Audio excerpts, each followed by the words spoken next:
With Bill 401, and I recognize Senator Munya Barnes. Sidus Masi, Madam Speaker, thank you for giving me the opportunity to speak briefly on this. And I Motion? No. We were A on Bill motion? 401. Yes, to make a motion. Right, to make a motion.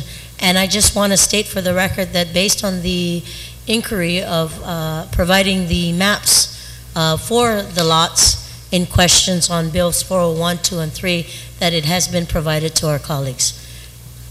The motion to And so the accept- motion to move yes, to place on third reading. to the voting file. Uh, Discussion was already talked about on the bill, Madam Speaker.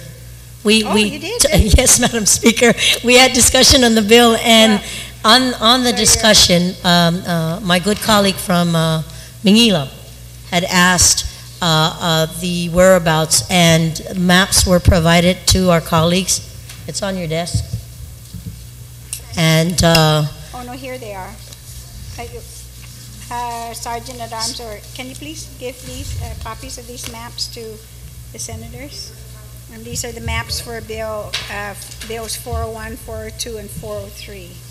so So in that- that case, if the good senator from Mingilao is satisfied with that, and there's no more discussions, I'd like to move Bill 401 to the voting file. Senator Anda, then you are satisfied with the maps but provided, thank you. So on the motion then to send Bill 401-30 to the third reading file without any objection, so Senator Madam Barnes Speaker, I on don't have my glasses, 402. but I'm going to go ahead and ask that we move that Bill 402-30 be accepted to the third reading, and I'd like to just do the caption. No objections? No Okay. objection. So Senator, you may continue then on 402. Okay. Again, based on the previous discussion, this is part of that property, the Port Authority property, to have jurisdiction to give that property back to the original landowners. And in question for this, it would have been the original lot number 136-A2, capital PI, Marine Corps Drive, specifically. This would be the estate of Caradot Kitagwa Hart. Yes. And I'd like my colleagues, it's the exact same bill, but because we've had to separate each lot by each lot separately and deal with it separately, we have the two succeeding lots to come. So I'd like my colleagues to support the same. You got a different name here. No, that,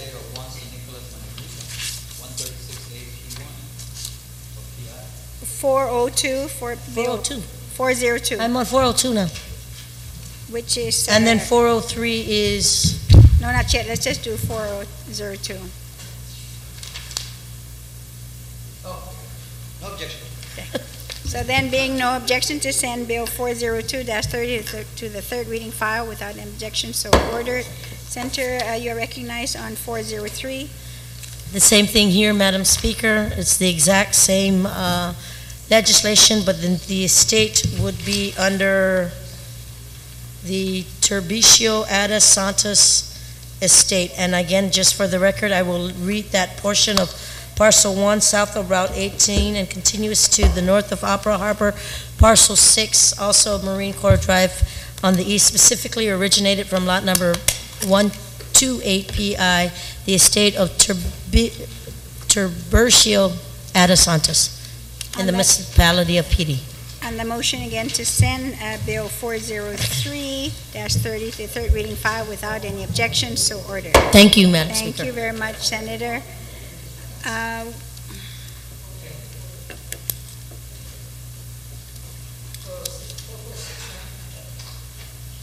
Let me see. Okay, we finished that new list.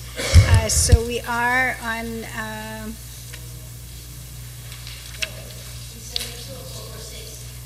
okay, we're going to take a brief recess.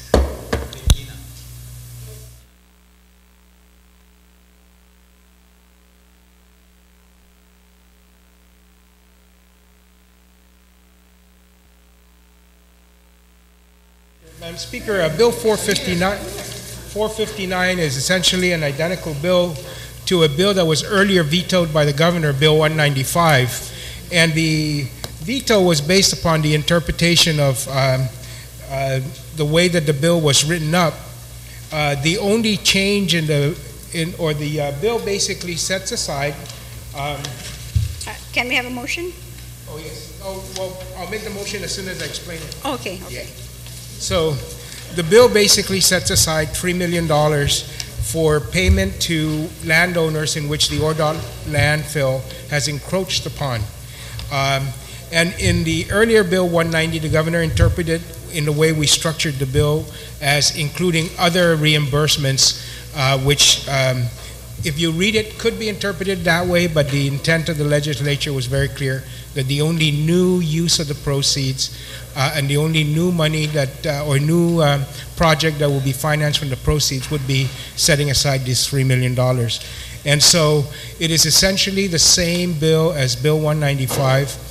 And I would like to move that we adopt the record of the public hearing on Bill 195 and attach it and append it to Bill 459 and consider the record of 195 be part of the record for 459 for the purpose of fulfilling the public hearing and public comment requirement. I make that motion, notwithstanding the House rules. Point of information. Please say the information. Thank you, Madam Speaker. For the record, when Senator Uggan's committee reported Bill 459, he did attach the committee report on the earlier bill, which is identical in nature. And so what the gentleman is asking has already been filed with the clerk. But I'm glad that that statement was made. Okay, then, so we're going to, so Senator, you want to just go ahead and withdraw that motion, and we'll just work only the motion to accept it, okay? All right, so I move then that Bill 459-30 be placed in the third reading file and just very briefly discuss it. Okay, so on that motion then. Thank you very much, Madam Speaker. Madam Speaker, the closure of the ORDOT dump is beginning to happen, and we know from testimony provided to the public, to this legislative body, that there are landowners that are affected in which the landfill has actually encroached on their private property. The property has not been condemned, has not been taken over by the government, and so what we're trying to do is provide the resources for the closure process to work with during the closure, so that when these properties are identified, there is a reservation of up to $3 million from the sale of the proceeds of the bonds to be used to pay these landowners. And as we discussed in earlier Bill 195, appraisal for the private property used for the ORDOT dump must be obtained prior to the acquisition of any private property. We also know that the receiver has issued an RFP, and in that RFP, for this first phase, he's already requiring that the respondent to the RFP for doing the closure plan of ORDOT to, at this time, map out the ORDOT footprint, map out the private property surrounding the area, and map out areas where the dump has encroached on those private properties. So we are moving forward quickly in identifying these properties. And once we identify that and set that, we want to make sure that there's cash available to pay these landowners through the negotiation process or any other process which the government may decide to take for making these families whole. And so what this bill would do is reserve from the proceeds of the bond sales up to $3 million for the payment of this landowners when all of the work has been done, the surveys have been completed and identified. And so I'd like to ask my colleagues for their support on this bill. Thank you very much, Madam Speaker. And I'd like to move that Senator Frank Uggan be the second co-sponsor in the bill. On that first... And then Senator Ada at third. Senator Uggan and Senator Ada as co-sponsors on the motion without objection, so ordered. On the motion of Bill 459, Senator Uggan, you're recognized. Thank you very much, Madam Speaker. Dan buenas tardes para alguns de todo o senador naman gagigini dan todo o empleo. So, Kabasanga por este, Madam Speaker, ang ginanatan ni order dump haga sa lusita ta Senators, please, I can't hear. It's in a dump. And if you look at what Bill 459, rather than repeating and regurgitating many of the comments that were previously stated when we had entertained Bill number 195, when the good Speaker ask that we bring this out of the committee because it was referred to the committee. We worked in an expedited fashion thanks to the behest of the sponsor of the legislation. And it's primarily, Madam Speaker, to correct, I don't want to necessarily use the strong emphasis of injustice, but obviously when the government of Guam veers into private property, uses it for many years, and does not compensate the private property owners, obviously that's a form of an injustice in terms of trying to provide exchange benefits with the property owners. So I certainly stand in support of this. I thank the good speaker for allowing me to be a sponsor of this legislation, and more or less it can provide that assurance to the family members of whose property is presently being encroached on and presently being utilized by the ordered dump, that as part of the closure of that entire process, you will receive market rate compensation, or whatever the understanding will be, agreement will be between those private property owners as well as the government of Guam. So hopefully this would put a closure to their concerns, which we know has been an issue for in excess of 15 to 20 years. Thank you very much, Madam Speaker. This is Masi. Thank you very much, Senator Agun. On the motion, are there any other speakers? There being none, okay, Senator Pengi, Senator Blush, you're recognized.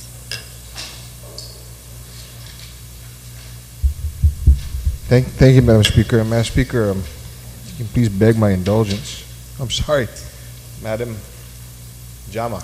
That's right. And I appreciate and I recognize. First off, the bill as it stands, I have no issue with. The concern that I have here is please to give me an opportunity to be able to recognizing that the bill actually received a hearing, if you will, as is, correct me if I'm wrong, and maybe the author can yield to this, that the substance of the body of Bill 459 as we have it was actually a portion of Bill 195? Senator, do you yield to the question? Yes. The main Bill 195 proposed to do the same thing, set aside up to $3 million from the sale of the proceeds of the bonds. What happened was when Bill 195 was drafted, that was the bill that was intended to be presented, and that really was all. In the way that we regurgitated the law, the governor's interpretation is because of where we put this $3 million and the fact that when we renumbered the bill, the governor's legal counsel was reading that the portion of the bill of the original law that said we were able to reimburse the general fund for expenses for the landfill prior to the sale of the bonds, that was new authority for new reimbursements, but it was really just the old reimbursements from that bill. So the way it was structured, the legal counsel to the governor read the way that the bill was written, 195, was that in addition to setting aside the $3 million, which is the only new use of the proceeds, that when we put in the portion of the old law that said the general fund shall be reimbursed for all expenses related to the construction of the new landfill, remember the $1 Million Mondays and so forth, they thought that was new authorization, so there would be new reimbursements. And that's not really that wasn't the intent there. That was just a restating of that, but the way that we wrote it and structured it. So 195's proposal was only to set aside for the ORDOT and not to allow new reimbursements for costs associated with the landfill. So that's where the confusion lied, and that's why the governor vetoed that bill, because the way that he was advised was that it could be interpreted as allowing new reimbursements for the use of the proceeds. Senator, are you satisfied with the answer? I think the question was asked and answered. Also, the second issue that I have is, so then this basically bill, the new bill as we have here, is it carries the same intent as it did in 195. It's just making sure that it's structured so that there's no confusion as to the how the money was going to be. I understand. Thank you very much, Madam Speaker. Thank you. Senator Blas, on the motion, are there any other speakers? There being none, Senator Pangilinan, you would like to close? On the motion then to send Bill 459-30 to the third reading file without any objections, so ordered.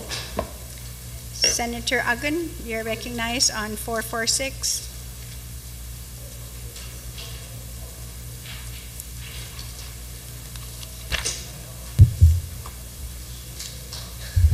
This is Masilai, Madam Speaker. Madam Speaker, this is Bill number 446 as substituted. I'd like to move that the body accept Bill number 446 as 30LS as substituted by Committee on Economic Development, Health and Human Services, and Judiciary, and as further substituted on the floor with scribble on the top left of the front page for purposes of discussion. Please, Madam Speaker. And you would like to discuss it? Well, I really don't have it. Let me see again. Oh, there. No one is buried. Okay. That scribble just so happens to be my initials. Thank you. Yes, I do have it now. Thank you. You may proceed. Thank you very much, Madam Speaker. Now, Madam Speaker, I'd like to move that Bill number 446 as 30LS, as previously read, be placed in the third reading for voting consideration by the body. And no And discussion? with discussion, yes. Oh, with discussion, so you may proceed. Thank you very much, Madam Speaker. Madam Speaker, this is legislation that is sponsored by yourself as the Chair of Education and also a few of the other senators here. And just to read the title, it's an act authorizing the funding for the construction of the University of Guam Student Services Center and the annex building for the School of Engineering and the extension of the Guam Community College's Gregorio G. Perez Crime Lab and the renovation and hardening of GCC buildings 100 and 200. Madam Speaker, this legislation, if you take a look at the sequence of numbers, was introduced several months before and more or less closer towards the conclusion of the last fiscal year. And it was our understanding at that point in time, it was initially only inclusive of the University of Guam because there was ongoing discussion with representatives from the USDA about possibly acquiring some additional finances for the construction of certain facilities up at UOG. Well, incidentally, upon the closure of the fiscal year, it was discovered that a lot of the resources from the American Recovery and Reinvestment Act were all pooled and that most of them were carried over into this fiscal year and that USDA had put a finality in terms of dealing with any new applications or additional applications until this fiscal year 11.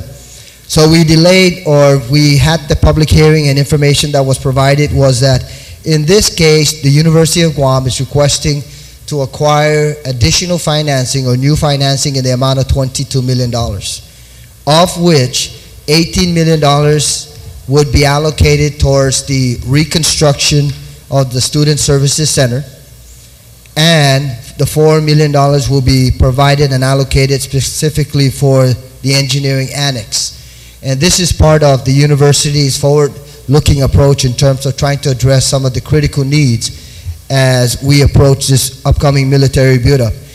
And Madam Speaker, if you look at the total sum that would be acquired as a result, that could conceivably be acquired as a result of this borrowing authority, it would be slightly in excess of $40 million because Guam Community College also has presented their request that they possibly piggyback on a similar loan program, if not the exact borrowing authorization, and acquire $6 million from some additional facilities. If you look at page 4, to all of our colleagues, Madam Speaker, it really delineates exactly where the resources are going to go. One is on page 4, it initiates the allocation of $34.5 million to UOG, of which an outstanding obligation of $12.8 million would be refinanced because that's an existing borrowing authority or loan that the University of Guam right now is presently obligated to pay with the USDA, and one of their requests was to consider the possibility of refinancing it. And then subsection B on page 5 would allocate that $18+ million that I mentioned for the University of Guam Student Services Center, $3.6 million, which will be allocated towards the School of Engineering. And then moving on to the Guam Community College, it would be an allocation of $6 million, of which $3 million is specifically for the criminal justice program, for the crime lab, and then the additional $3 would be the hardening of buildings 100 and building 200.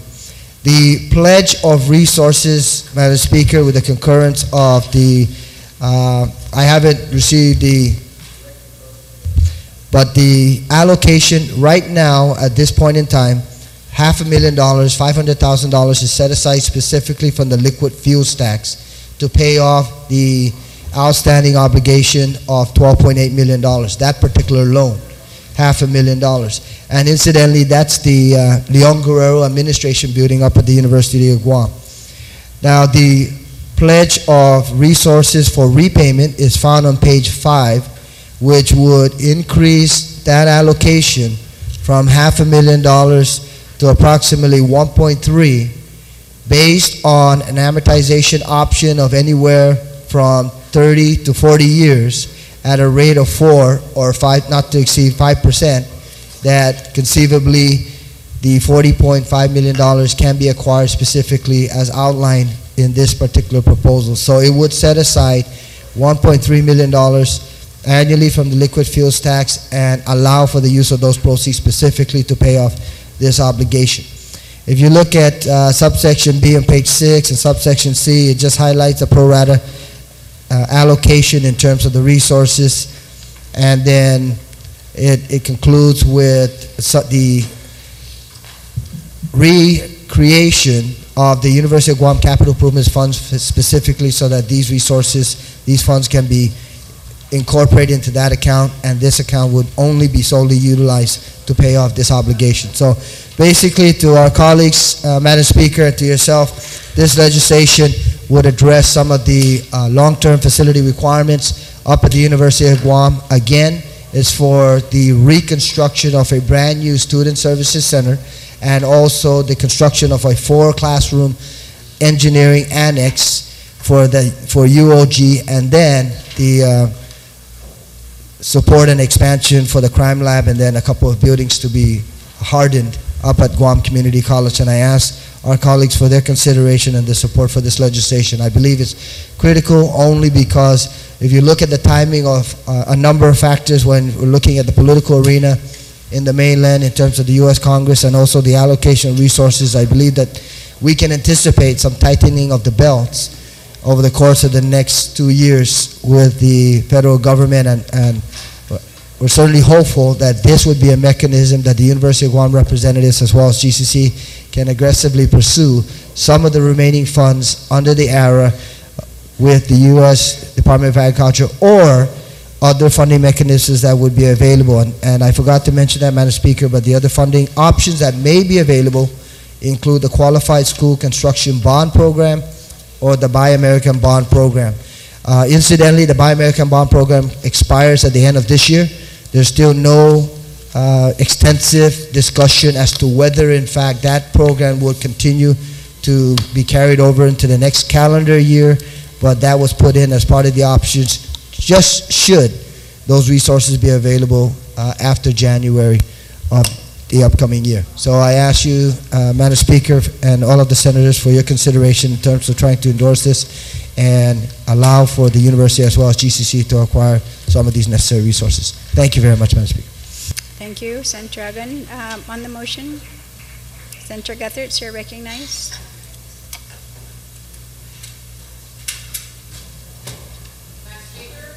Members of this body, this is really an important day for this legislature, and especially for the University of Guam and the people of Guam. And I have to admit to you, I'm biased in favor of this bill, because I can say with a lot of fondness and respect that I really grew up at the University of Guam as a young teacher, an instructor through the ranks, as a vice president of academic affairs, and occasionally as acting president. And I can tell you without a doubt, the university needs this facility desperately in order to enhance its services to the students. And you know, Madam Speaker, the university exists for the students.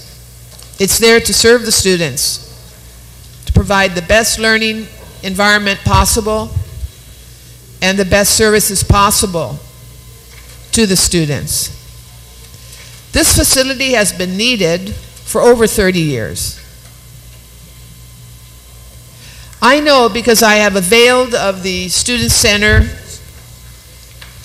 throughout my tenure at the university.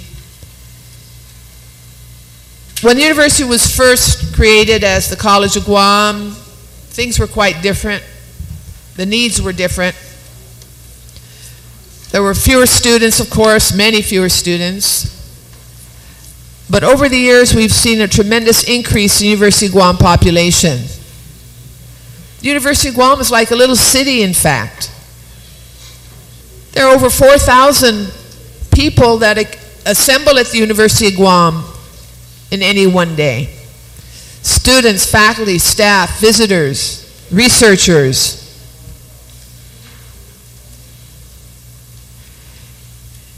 And this particular facility is designed not as a hangout for students, but as a place where services can be delivered to students in a more professional manner and in a coordinated fashion.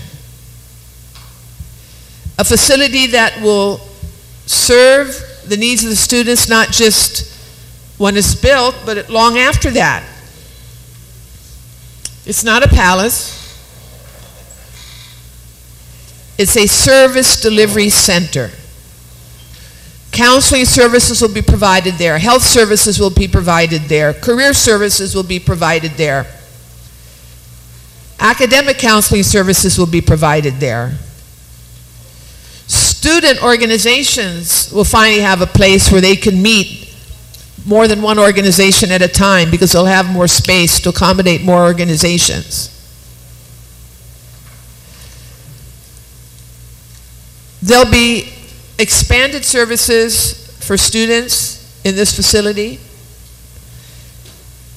And to me, I think what really moves me is it'll be a facility to promote intellectual thought among students, with each other, with their teachers, where they can gather together and compare their thinking on the various issues of the day, and to help develop strategic solutions to problems, not only that they encounter as students, but problems that affect our island and our region. This facility will accentuate what is going on in the classroom by allowing the students to have a place to share their ideas and promote their ideas and to rally each other to speak up and be active and influence the direction of our island and their futures.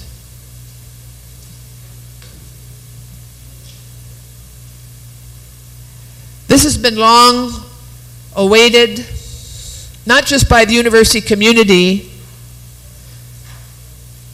on Guam, but by students from all over the region that have come to the university and studied there. And they know what the current student center is and what the rotunda is and what it has and what it doesn't have. I want to commend the author for finding a way to do this. Like I said, they've been waiting 30 years to find a way to do this. And little by little, this legislature has helped the university expand its services and move ahead. And by so doing, we've contributed to them being able to not only retain accreditation, but to acquire other specialized accreditation for the academic programs they offer. So I'd like to say, and I hope my colleagues will rise to support this bill. And I'd like to ask the author if he would consider including me as one of his co-sponsors. And I'd be very proud to have my name listed as a co-sponsor of this bill. Thank you very much, Madam Speaker.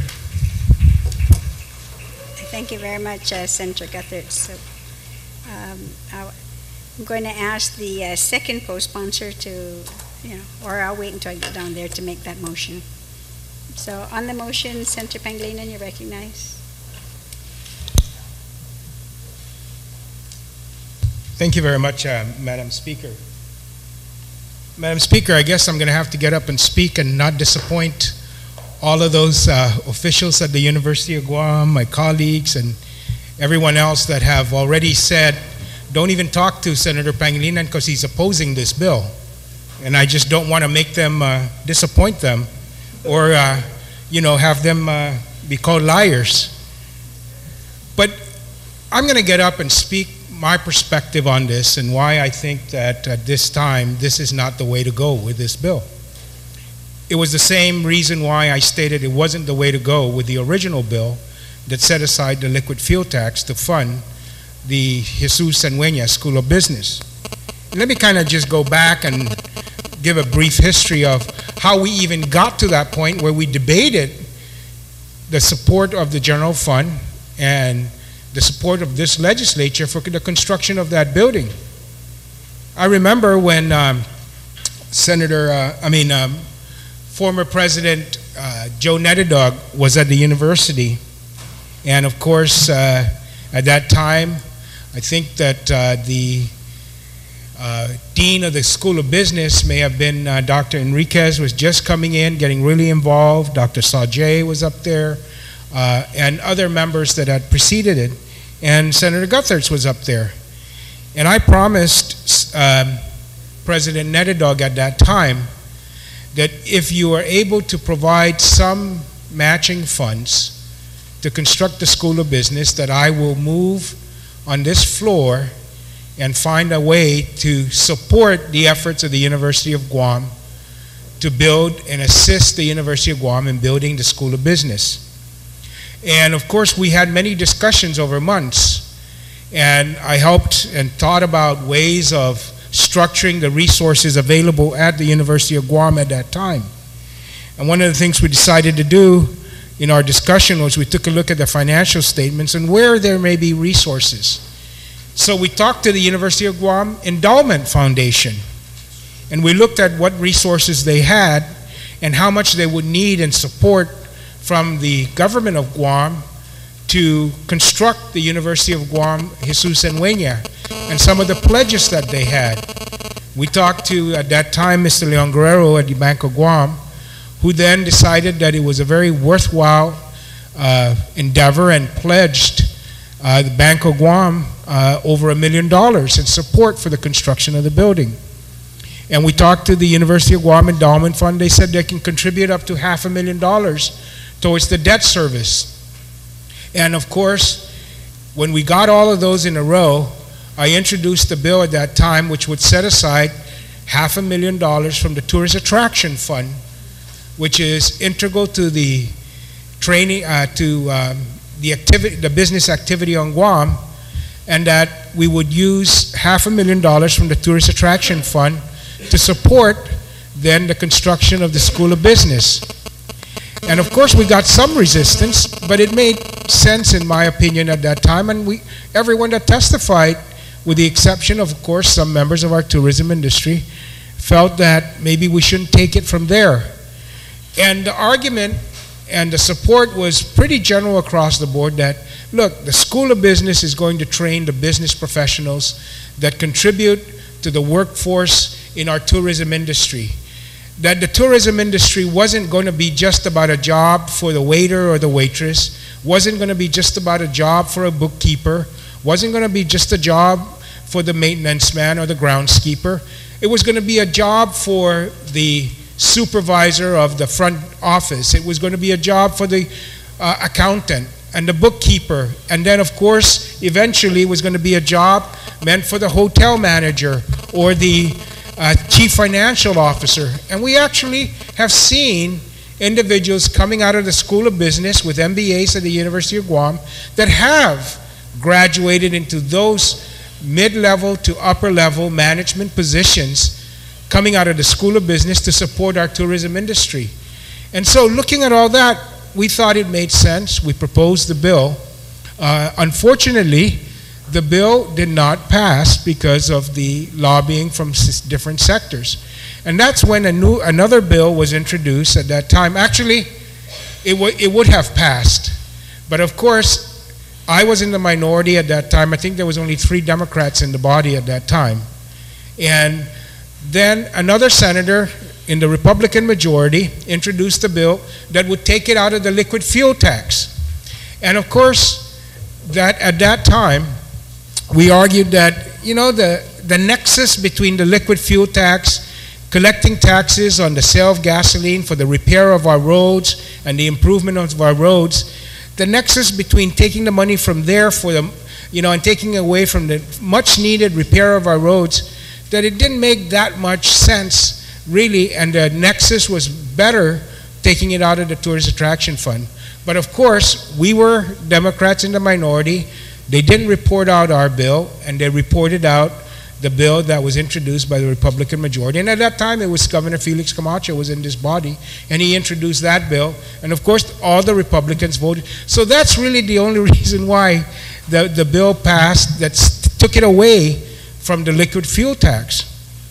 And I've always supported. So when they say that Ben doesn't support improvements at University of Guam, you know, I beg to differ, because it was that whole idea and concept of doing that was generated by the bill I introduced and the commitment I made to the University of Guam administration.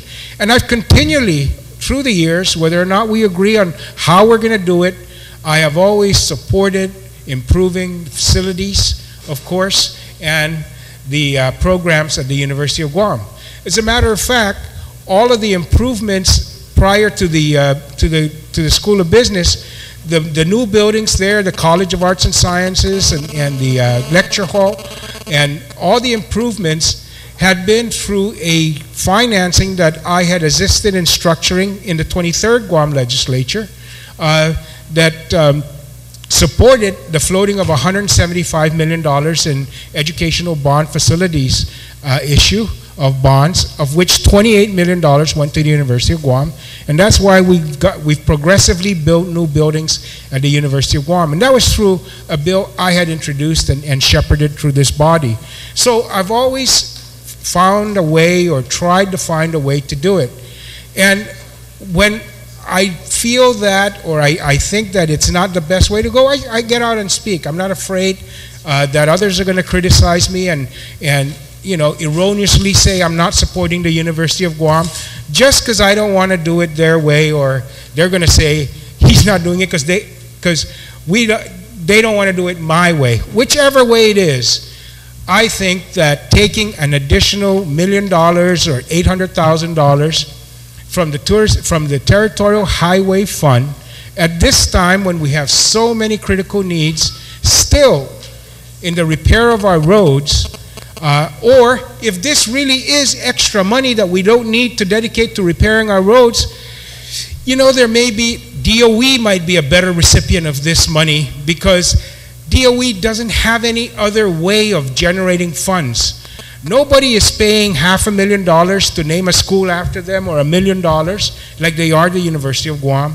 Nobody's donating money to DOE to repair a classroom so that it can be named after them. Everything's got to come from the general fund, or else any other funds that we have for DOE. But the University of Guam, with all the brain power out there, has the resources to go and find and be creative in finding other methods of providing financing for its needs.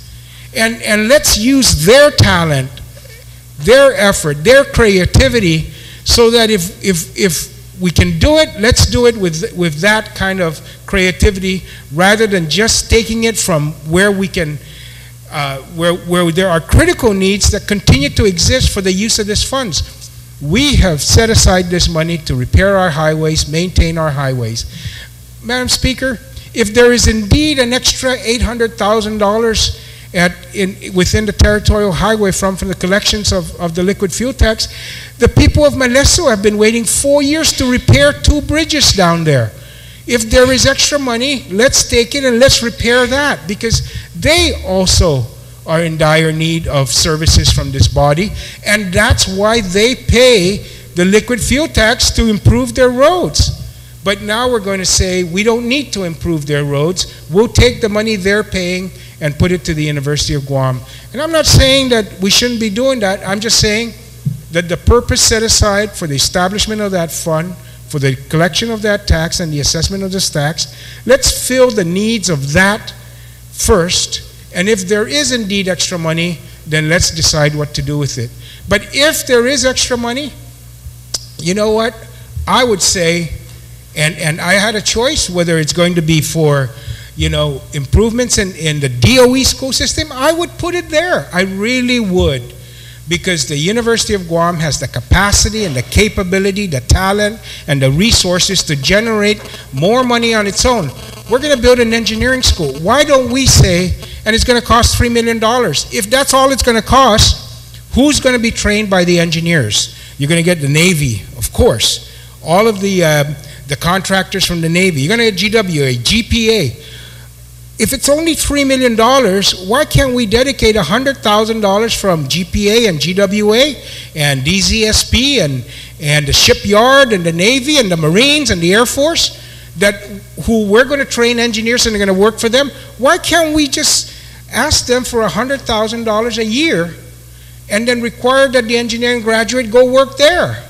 And that way, we'll fund the School of Engineering. It's that kind of creativity, that kind of thinking that I think can exist at the University of Guam that can generate the money without taking it from those that are paying the taxes and expecting a service from this government for the taxes that they pay. Because there are other ways of doing this. You know, $18 million for the Student Services Center. I mean, I would support that from here to high heaven, but man, the Guam Community College just finished building a student services center for $3.5 million.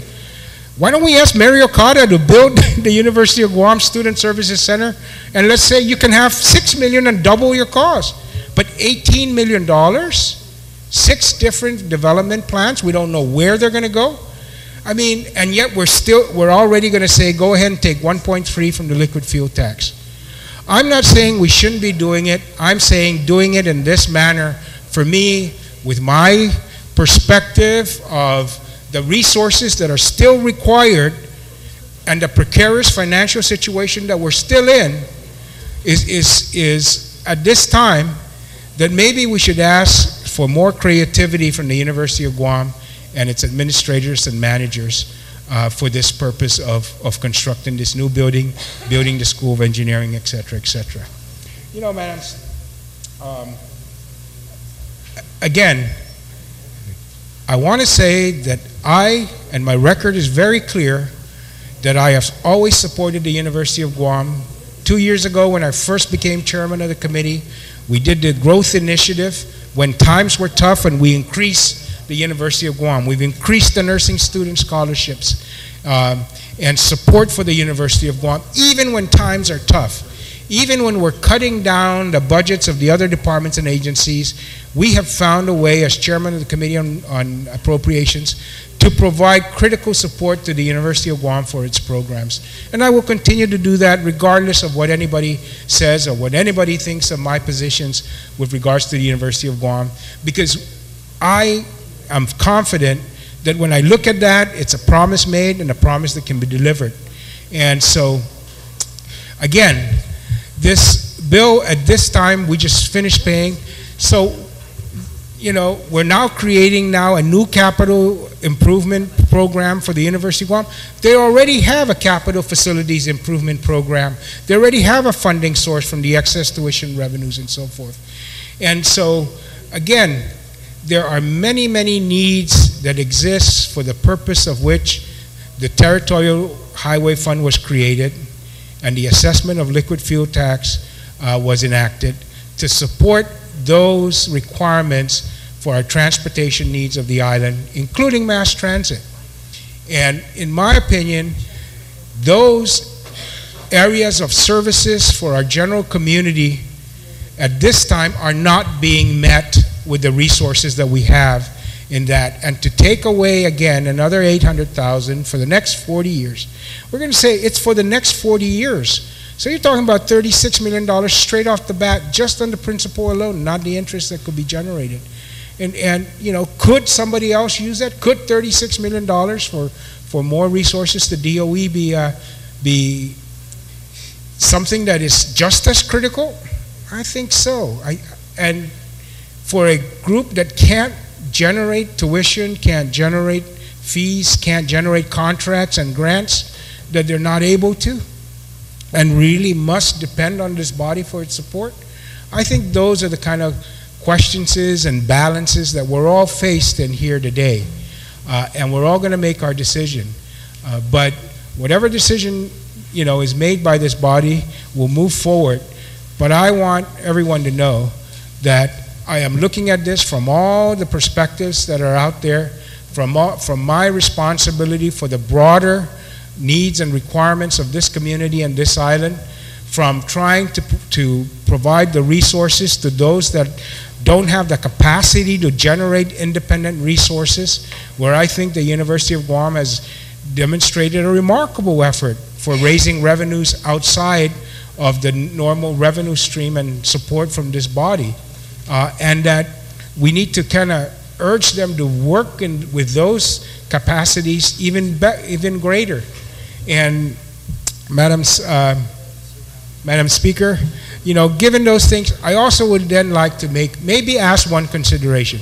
If this is going to go the way it's going to go, that we are going to take 1.3 million of our liquid fuel tax, you know, to provide support for the next 40 years to the University of Guam. And that's because they don't have the capacity today to support it from their own generated revenues, either grants or other revenues available to the University of Guam. Then maybe we should at least, you know, provide some relief down the line. You know, the University of Guam right now, the final payment on its bond issue that was floated in 1993 will be in 2018. So that's, you know, that's 8-10 years from now.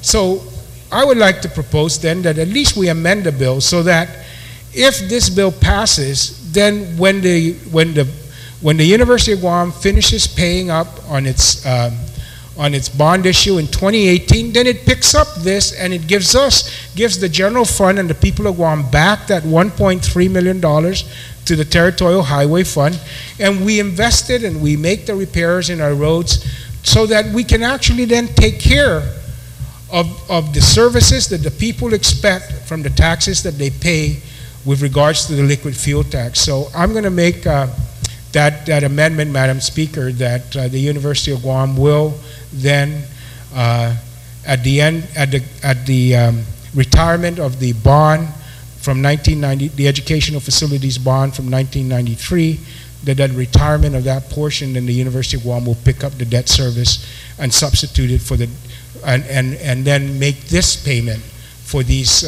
improvements to the University of Guam from its current resource there. And then free up that money so that we can put it back into the territorial highway funds. And maybe by that time we'll have enough money to repair the bridge in Modesto, but I hope we'll be able to do it before then. Thank you, Madam Speaker. Do you have that?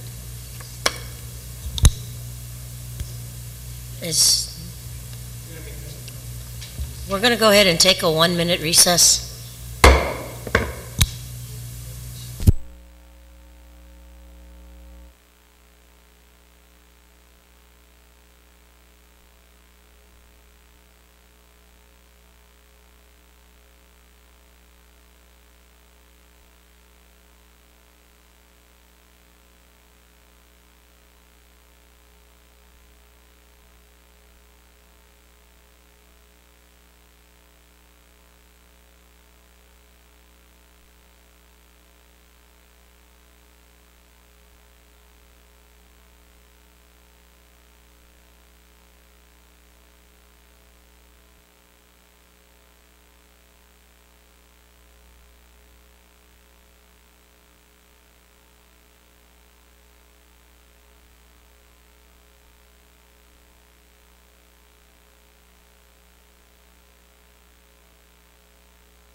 Recess, when we last left, we were with Senator Ben Pangilinan on his amendment. You're recognized, sir. Speaker. Thank you very much, Madam Speaker. Madam Speaker, I think the amendment's been passed out. And again, Madam Speaker, as we mentioned, the way that the bill currently is structured is it would guarantee 1.3 million from the liquid fuel tax for the next 40 years, no matter what other resources become available to the University of Guam. And what I'm trying to fashion here and craft here is to find some relief at some point so that we take what is the intended purpose of the liquid fuel tax and have it go back when additional funding source is available to take over the payment of that loan by the University of Guam. And that will occur in 2018. The University of Guam now pays by a portion of the 1993 general obligation bond, which provided $28 million to the University of Guam for the construction of those new buildings out there. So in 2018, it will be relieved of that debt service, of which I think it's about $2 million a year that they currently have as part of their debt service. So that would be freed, that revenue stream and revenue source will be freed up, and there'll be no encumbrance on that revenue stream. And so what this would do would be to guarantee for the next 8 years the liquid fuel tax for repayment of this loan, and then at which time the University of Guam will replace the pledge of the liquid fuel tax herein with the revenue source that it's currently using to pay UOG's portion of the debt service of the 1993 obligation bond for the remaining term. So it'll come back in and pick up that, and we can now use the liquid fuel tax after 2018 and put it back to the intended purpose of paying for road improvements, additional roads. Street lights are part of the liquid fuel tax, a portion of it for that, and so this would just replace that guarantee. Thank you very much, Madam Speaker. That would be on page 6, am I correct? Correct. On line 10? Yes. Delete the, on line 9, delete the 40. Not to exceed, delete the 40 years and put 8 years, at which, am I right? Page 6, line 10. Right? Right, and then at the remaining. On that motion, Senator Uggan and then Senator Ada.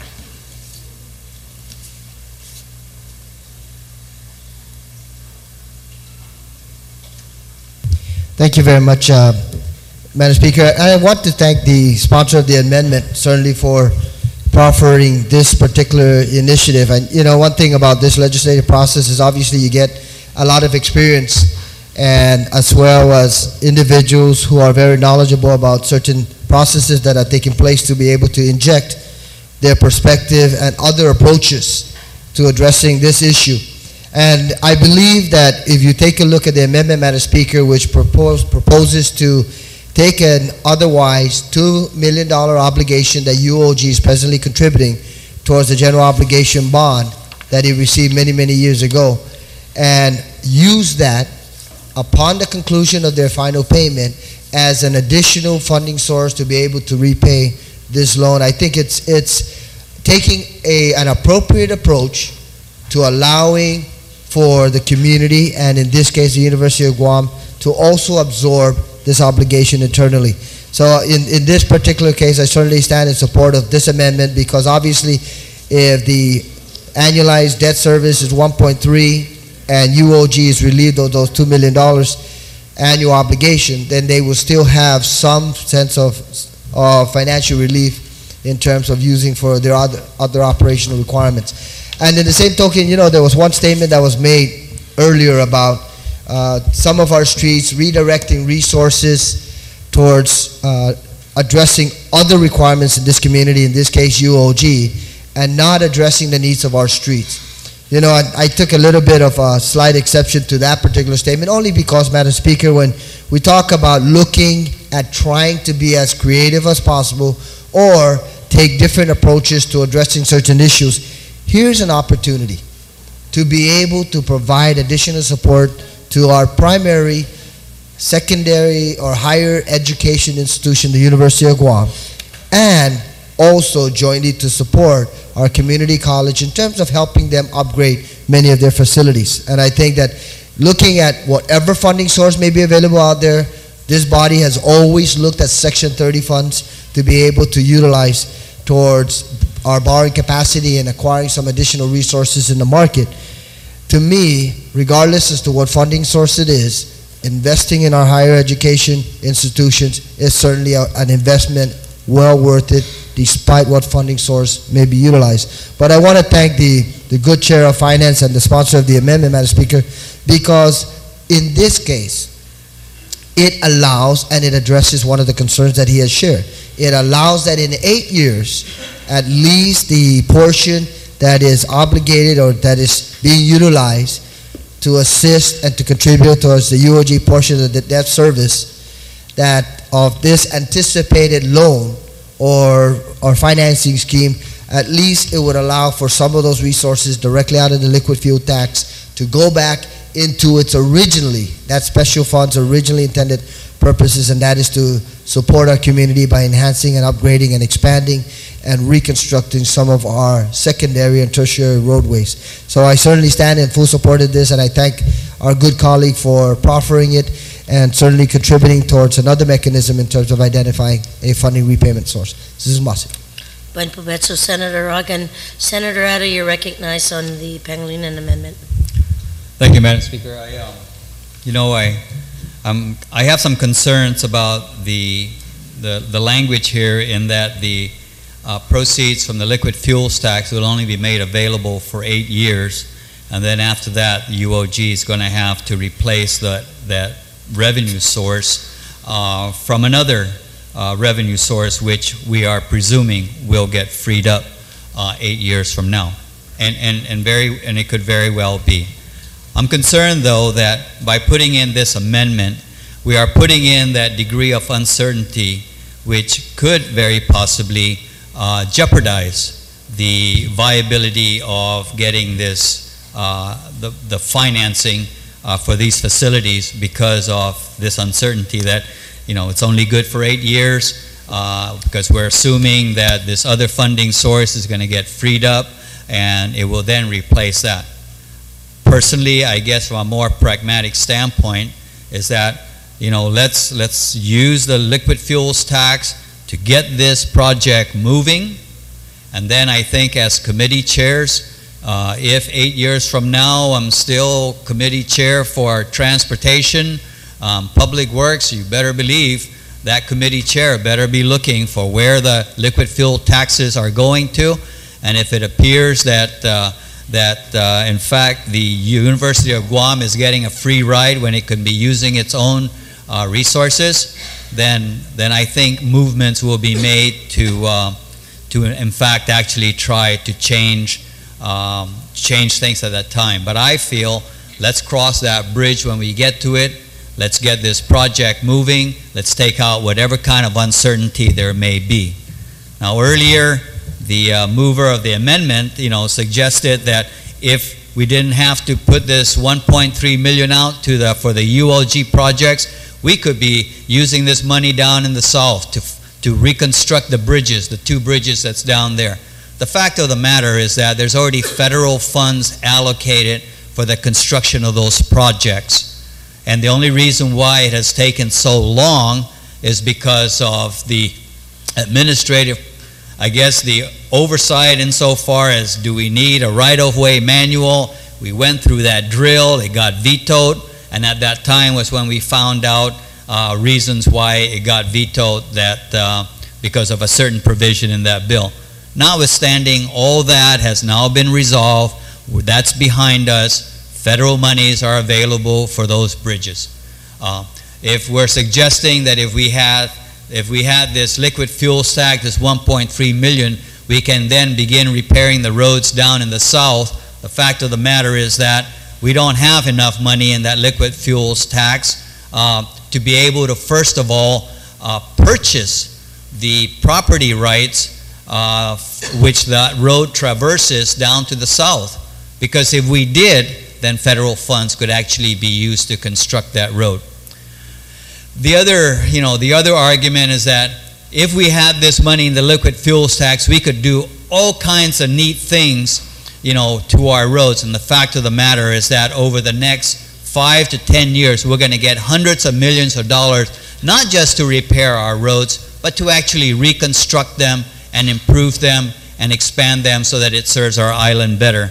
So, from a purely practical standpoint, we can try and make things as comprehensive as we can and foresee 10 years down the road and cover for that, cover for this. Well, those underlying assumptions may not hold true as early as tomorrow. And then we have to go back again and redo everything. What's for sure now is that if we in fact provide that this liquid fuel tax revenue is available, let's use that as a source to get this project moving, get it going, and then let's cross that bridge later as to how to replace it with possibly money that the University of Guam has. So from that standpoint, Madam Speaker, I'm going to have to object to this amendment. Masi, Senator Etta. Anyone else wishing to speak on the amendment? If not, Speaker Ben, you can close. Thank you very much, Madam Speaker. Madam Speaker, I wish we had then seen 4 years ago, or even 2 years ago, we were told that money was available for those bridges. They haven't been repaired. There's the uncertainty. We're told that, don't worry about it because we have all this federal money to build our new roads. We don't need any taxes, then let's just reduce the liquid fuel tax. If we have all this money, let's reduce it. Let's unburden our people with taxes. But no, what I hear is we're going to raise the diesel fuel tax so that we can pay for our roads. I thought we have all this federal money to pay that, but now we're going to raise the diesel fuel tax. That's the plan I'm hearing. The only uncertainty with this is that the University of Guam, there can be no uncertainty because right now the portion of the UOG revenue stream that is paying for this 1993 bond is being dedicated to this. They cannot obligate that bond, that revenue stream for any other purpose beyond what is being used today until they've paid off that bond. So the only uncertainty is if the University of Guam will say, I don't want to use that, I want something else. But if they really believe that this is very, very important, then they will continue to contribute to the expansion of the University of Guam from revenues they generate themselves. There's nothing wrong with that. Madam Speaker, we have an obligation to everyone in this community. And like I'm saying, we are making this available, we are helping jumpstart the project, and then everybody pitches in. That's all this is saying, is that we have many other needs in our community of which we have taxed our community and say when we take your money for this purpose, from this source, we will use it for this purpose and to make improvements here. And we're saying that, okay, so maybe the University of Guam needs something now. And we're saying, let's take it from there. And we are. We're saying, go ahead. But when you can pick up the slack because we have other needs and other uses for that revenue stream. I thought I heard that, don't worry about it because we have all these federal funds to purchase the property. But I thought they said that, I heard that even if we had all these federal funds, we can't, and all the liquid fuel taxes we want, we can't do it because we don't have enough money to buy the property. I thought that we have the money to do all that. Which is it? Do we have the money or don't we have the money? Can we use federal funds or can't we use federal funds? And why aren't we doing it if we can? Why is nothing going on? It really isn't about University of Guam versus our drivers versus the rest of our community. It is about what are we going to do with the limited resources that we have, and can we all pitch in? And I'm telling you right now, from my perspective, that our roads are atrocious, and that when I take your money for the purpose of repairing your roads, I'm going to do the best I can to make sure that I use it for that purpose. And when I have extra, we'll put it elsewhere. But this is not even extra. We had a $400,000 shortfall for mass transit. Where do you think the money for mass transit comes from? The liquid fuel tax. And we didn't have enough money. The good retiring senator himself, we had to search to find the money to keep mass transit running. Yet, what are we going to do next year for mass transit? What are we going to do this year? Because now we're going to take out 1.6 million where we're only taking out 500,000. So are we not going to let mass transit run for 2 quarters? Or are we going to take it from GPD or elsewhere? It's that balancing act on where are the resources, how can we allocate them in a time span that allows then the rest of the government of Guam to step in, pitch in, and pull their own weight. And I'm saying that the University of Guam, we continually support the University of Guam. Don't mistake that just because we don't give them 18 million doesn't mean we're not supporting them, because we did. When the nursing students needed more money, we gave them more scholarships. When they needed more money for staff, we gave them more money for staff. So whenever we can, we do so. And whenever the University of Guam, with its bright and brilliant minds up there, are able to go out and get new resources, like they did for the new grant for island sustainability, they go and they do it and they pitch in. And so that's all I'm asking for, is that let's use the brain power at the University of Guam, what they've been able to do. Congressman Underwood, President Underwood has said that he's going to use the military. But I'll bet you they're going to come back and they're going to want money to support that island sustainability. And where are we going to get that money? Because they're going to need money. When the School of Engineering gets built, with the $3 million we have here, we're going to need to find them more money for staff and personnel. Where are we going to get that money? It's going to have to come from somewhere. And the University of Guam can pitch in terms of devoting a revenue stream that it currently uses now to support infrastructure development, and that when the time comes that that money is not encumbered, not earmarked, not required because they've paid off that loan, then take a portion of that and free up the liquid fuel tax so that we can put it back and use it for the intended purpose of that time, and let's everybody move forward and pull together forward. And that's all. And I know maybe it's not a winning argument and so forth, but there's no uncertainty in this proposal right now, because we know that that money that is now used to pay the 1993 obligation bond will exist, will be freed up. And will the University of Guam say that they want that money to help invest in the improvements that we've made, that we've been able to jumpstart for them and provide some relief to us?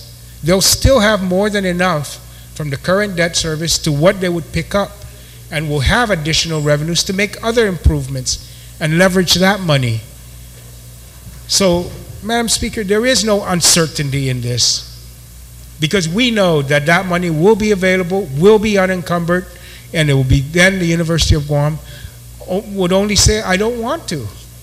And I can't see them doing that. I can't see them saying, we don't want to help this government and our people. And I'm relying on that. Thank you very much, Madam Speaker. Buen provecho, Speaker Pangilinan. There seems to be an objection on the floor. So all those in favor of the Speaker Pangilinan amendment, please signify by raising your hand. 2. Can you count? 1, 2, 3, 4. Yeah, with me. Motion fails. Speaker Pangilinan, you still have the floor. Is there any more amendments? Okay. Anyone else wishing to speak on the main motions? Speaker Wampat, you're recognized on 446.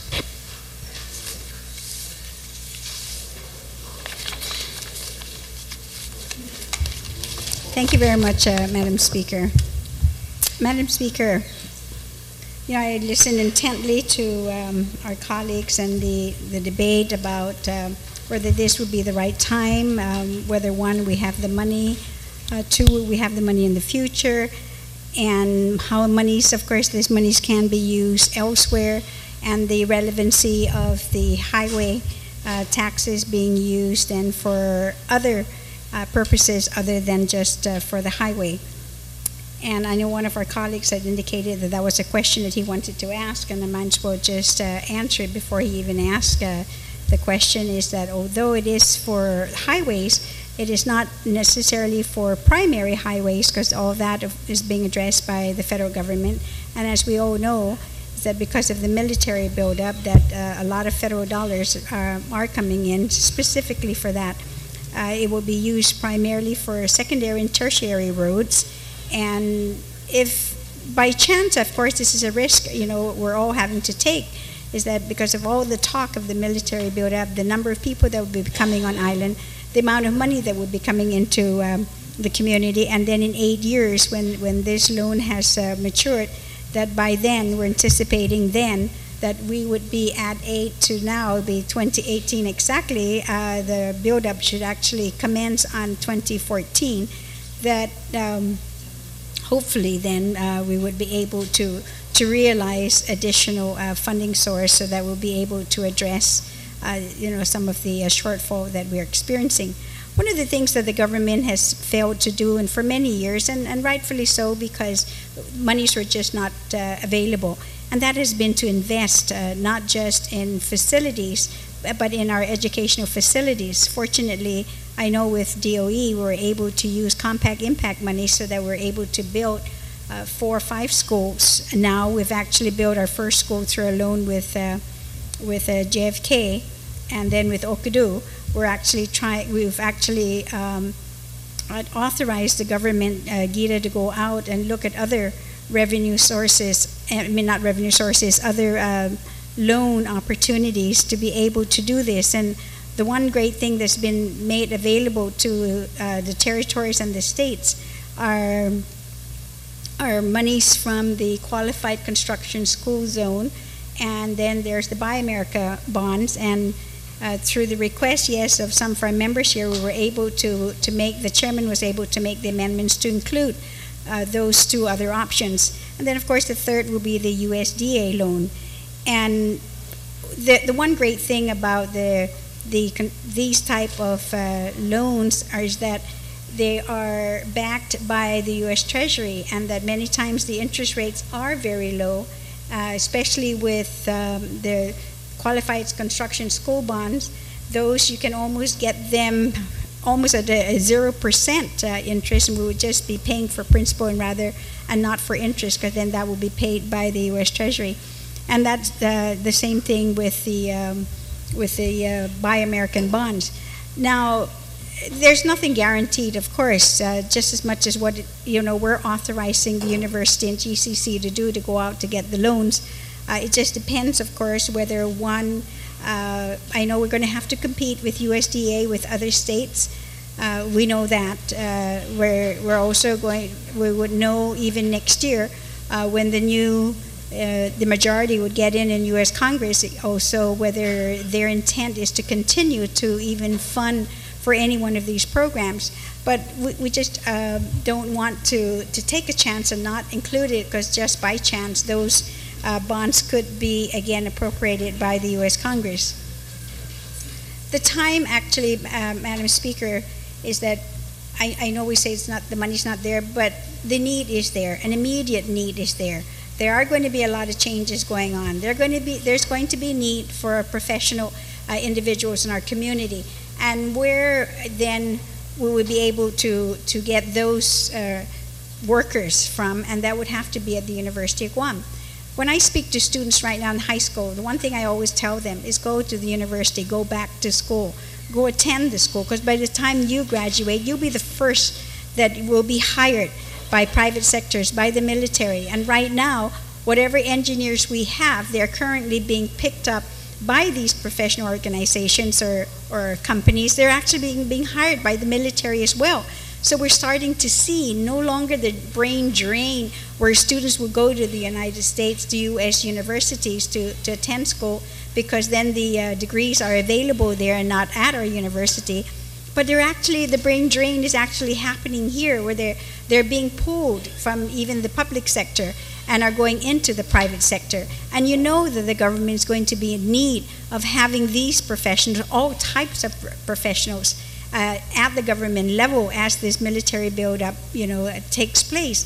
Because we are already seeing, not to deviate at all, but just take, for example, at the port, where now a lot of these building materials are coming in, and we're finding that even in these containers already, the first one was, a container load of just regular type spiders. We don't even know what they are. But now we're finding this most recent load has the black widow spiders, and even at that, we need to beef up these type of professionals in the government of Guam.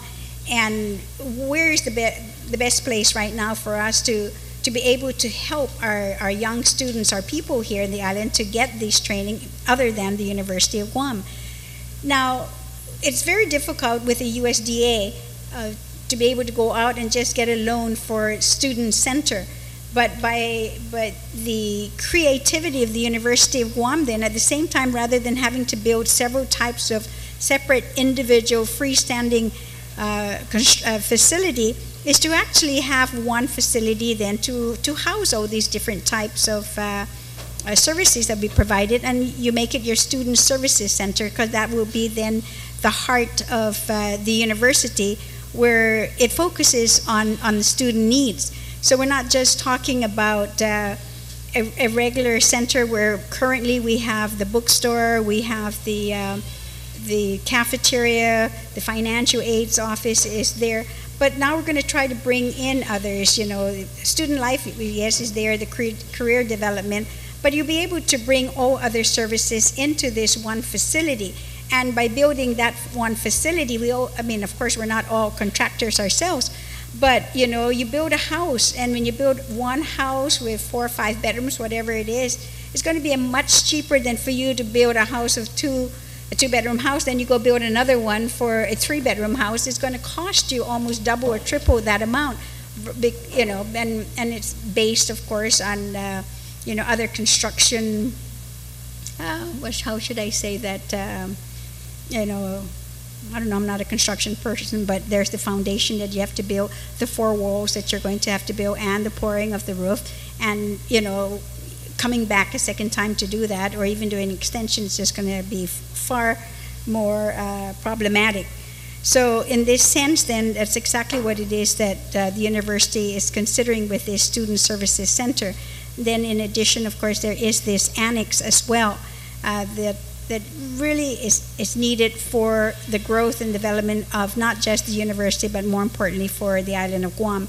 So, and then with all the different loan programs that we were talking about, that I had mentioned earlier, I'd like to proffer an amendment then, Madam Speaker, that's on page 5 then, that I would like to be able to expand it a little bit more. And it's really, you see, I have the amendment to turn into the clerk's. However, I ask my colleagues that the only thing that I want to add here is that wherever it talks about the USDA Community Facilities Loan Program, it actually is 2 different types of loan programs that are available. And I like to, in line 16, is that after the word facilities is to add the word direct. So it would be a direct loan program, or a USDA guaranteed loan programs. And that would be the same for the University of Guam, and then on line 20 will be the same for the community college as well. What USDA loan has, the USDA has 2 types of loans. They have the direct loan program, and they have the guaranteed loan program. And I'd like to remind our colleagues that we actually have one of our own agencies, the autonomous agency, the Port Authority, who's actually participating in this, where the $50 million that was awarded to the government from the Department of Defense, and then $25 million of that went to direct loan program, and then the other 25 went to the guaranteed loan program. So, I mean, that's being a little bit more creative as well, just as much as for us to also include then the qualified school construction bond program and also the Buy American bond program as well. So it just widens, of course, the opportunities here for the University of Guam and Guam Community College to go out to secure these loans. Speaker that's my Wampat, amendment. I don't have the amendment in front of me, or unless I'm reading this correctly, but on page 5, line 16, After debt the service payments for the University of Guam's USDA Community Facilities Loan. Write the word direct after facilities. So it'll be a direct loan programs.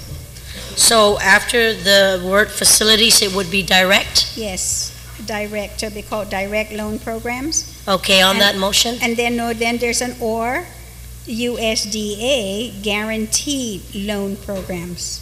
So there are two types.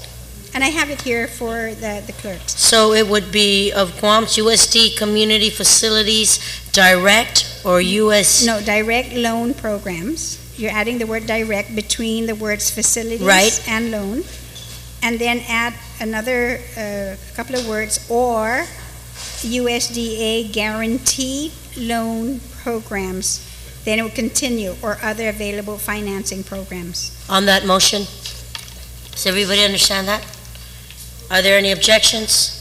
If there's no objections, motion carries. Speaker And the Wampat, you second can part of continue. it would be on line 20, also to use the same after facilities, and this is for GCC.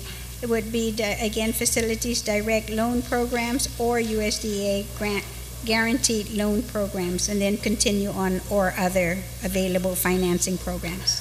On that motion, are there any objections? If there's no objection, motion carries. Speaker Wampat, you still have the floor.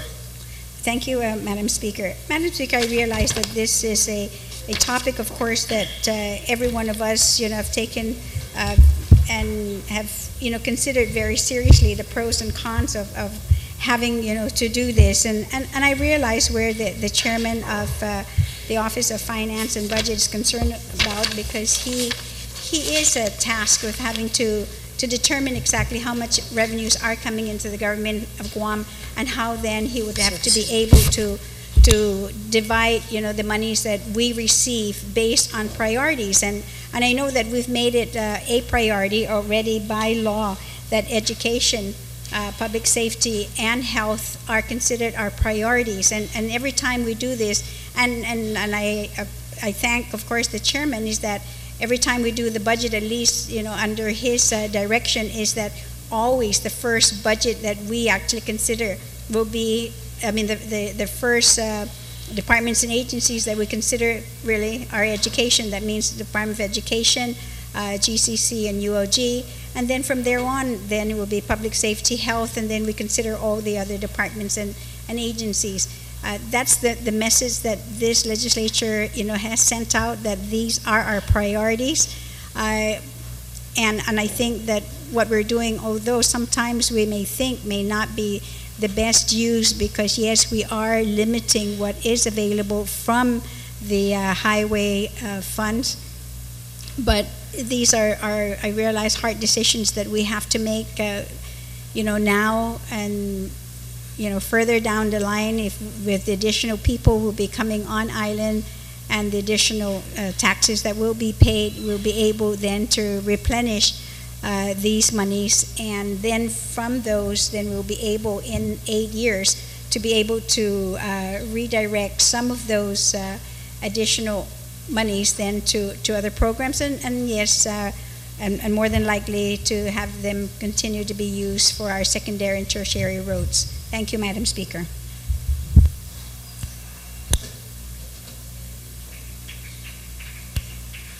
Okay, you're very welcome, Speaker Wampat. Are there anyone else wishing to speak on the main motion? If not, on the main motion. If Senator Esmodon, you're recognized. Thank you, Madam Speaker. Madam Speaker, my name is on this bill as one of the co-sponsors, because I do believe in the concept of assisting our university to expand during these times. We're encouraging our young people to go to school, to continue education after they graduate from high school, and maybe even look at the University of Guam as their first option. That's a good thing. Homegrown. We have many professors, we have many concerned personnel, we have excellent staff up there who definitely, I think, would like to see this. I remember back when I was growing up, whenever we didn't talk about University of Guam back then, of course, we would talk about College of Guam. And it was almost like one of those things, well, that was your last option. Go to College of Guam, and that was almost like, there was almost like a little smirk behind that, like, well, I'm going to go to College of Guam. But we've grown well past that. We are now the University of Guam. We see a lot of very strong programs up there. We see a lot of interest by our own local folks going up there, choosing University of Guam as their first option, for many different reasons, whether it's the strength and the growing strength of the academic programs, as well as perhaps the cost savings to our own local people, and of course the prestige that it has acquired by improving itself throughout the years. However, that being said, actually even before I go down this other road, the other thing I like about this is that I myself have gone back as an older student many times to the university settings. I enjoy and I love and I truly appreciate a university or college setting. I think there's something very stimulating in the air. I think just being around other people who are willing to learn, who are looking to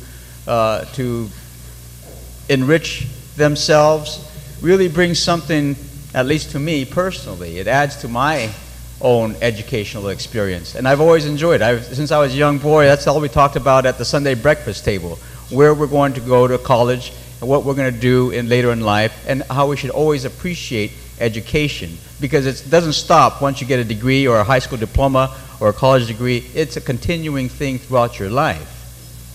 And so anytime we talk about enhancing the capabilities of the University of Guam, I always look at it very favorably.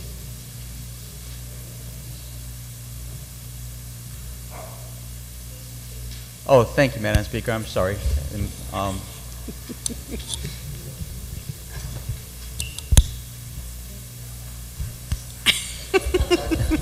I'm sorry. No, please continue. I was trying to get a hold of Senator Tina to come cover for me. Oh, okay. Next time, just say it, Madam Speaker, and I'll make sure she gets up there.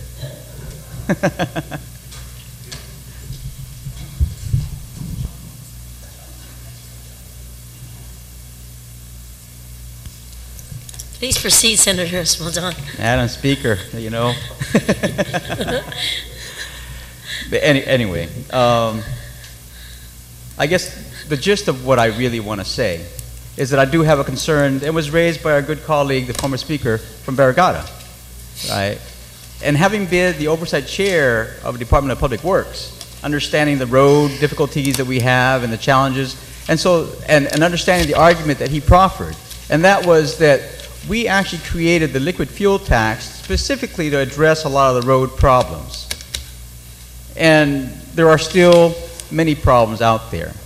The question then comes to my mind, is this an acceptable funding source for this? I don't think the issue of whether we want to help University of Guam or not is the issue. The issue, I believe, right now before us is whether this funding source identified within this bill, the liquid fuel tax, is the right way to go. Is that the viable funding source that we all should be looking for to help the University of Guam and the Guam Community College? Because no doubt, I believe all of us intend or really want to help those two institutions. In fact, I look at this bill and I say, okay, I look at it and say, well, they want to definitely expand the Guam Student Services Center and construct an annex to the College of Natural and Applied Sciences. Those are two good things. I mean, if you take a look at the Student Services Center or the Student Center, as we've all known it to be at the University of Guam, that's been there forever. Even since I was back in high school and maybe even middle school, it's been the same center ever since. And I think it is time to expand that. It is time to grow that. It is time for a place, to create a place where the students and the community of the university and the whole island could actually go and congregate and avail themselves in a setting that's definitely different than what it has been throughout all these past years. It's time to upgrade. Again, to me, in my mind, though, the question is, are we going to use this funding source to do that? The other thing that I think is missing from here, and it baffles me, and I have not asked the author of the bill, is why are other facilities not being looked at? And maybe that's a question that should be posed to the university, because when we start taking a look at the Marine Lab has been recognized as actually one of the better ones, if not one of the best ones, throughout the nation and throughout the world, right? On top of it, if you really take a good look at University of Guam, we also have an aquaculture facility in which we raise, I believe, it's either tilapia or shrimp fries, basically shrimp fries, in which we then market it off island. In fact, I believe that these fries, these baby shrimp or prawns that we do raise here are of a quality so high that even the foreign markets, who have been known to monopolize a lot of these things, are now coming to the University of Guam to purchase those shrimp fries. But if you really take a look at the facility at the University of Guam, it's housed in a warehouse that really is lacking half of a roof and probably could be blown away by not even a super typhoon, but a regular typhoon. And in my mind, it's like, why are we not addressing that situation? So I think there are some limitations in terms of what we're trying to address with this much money, and perhaps that's a discussion for another day. In what we're talking about right here, and again, I'm not going to give a clear statement or an articulation of where I stand on this bill at this time, because I do have to go home and think about this. The issue in my mind is, should the liquid fuel tax be the sole source of funding for this loan? Is that an inquiry?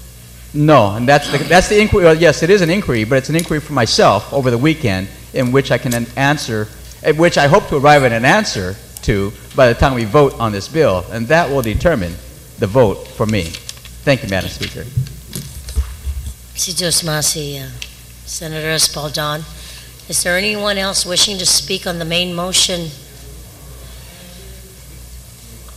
Senator Frank Blas on the main motion.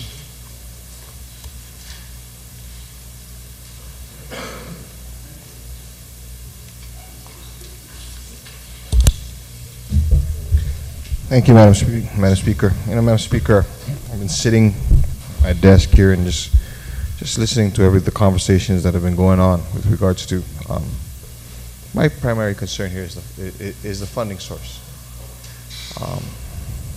And quite honestly, it's, are we going to be able to make this pledge? Are we going to be able to make this promise? And maybe this is a question that I would like to be able to ask, not the author, but maybe the chairman that has oversight over the finances of the government, and also a chairman of the Office of Finance and Budget. My understanding is, with regards to this legislation basically calls for a pledge of about $1.3 million, up $800,000 from what we're originally pledging.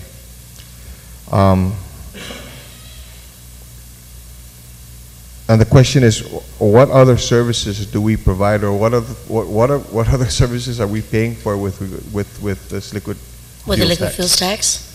Yes. Yes, that's an inquiry, Senator Blasbro. I will ask the Speaker.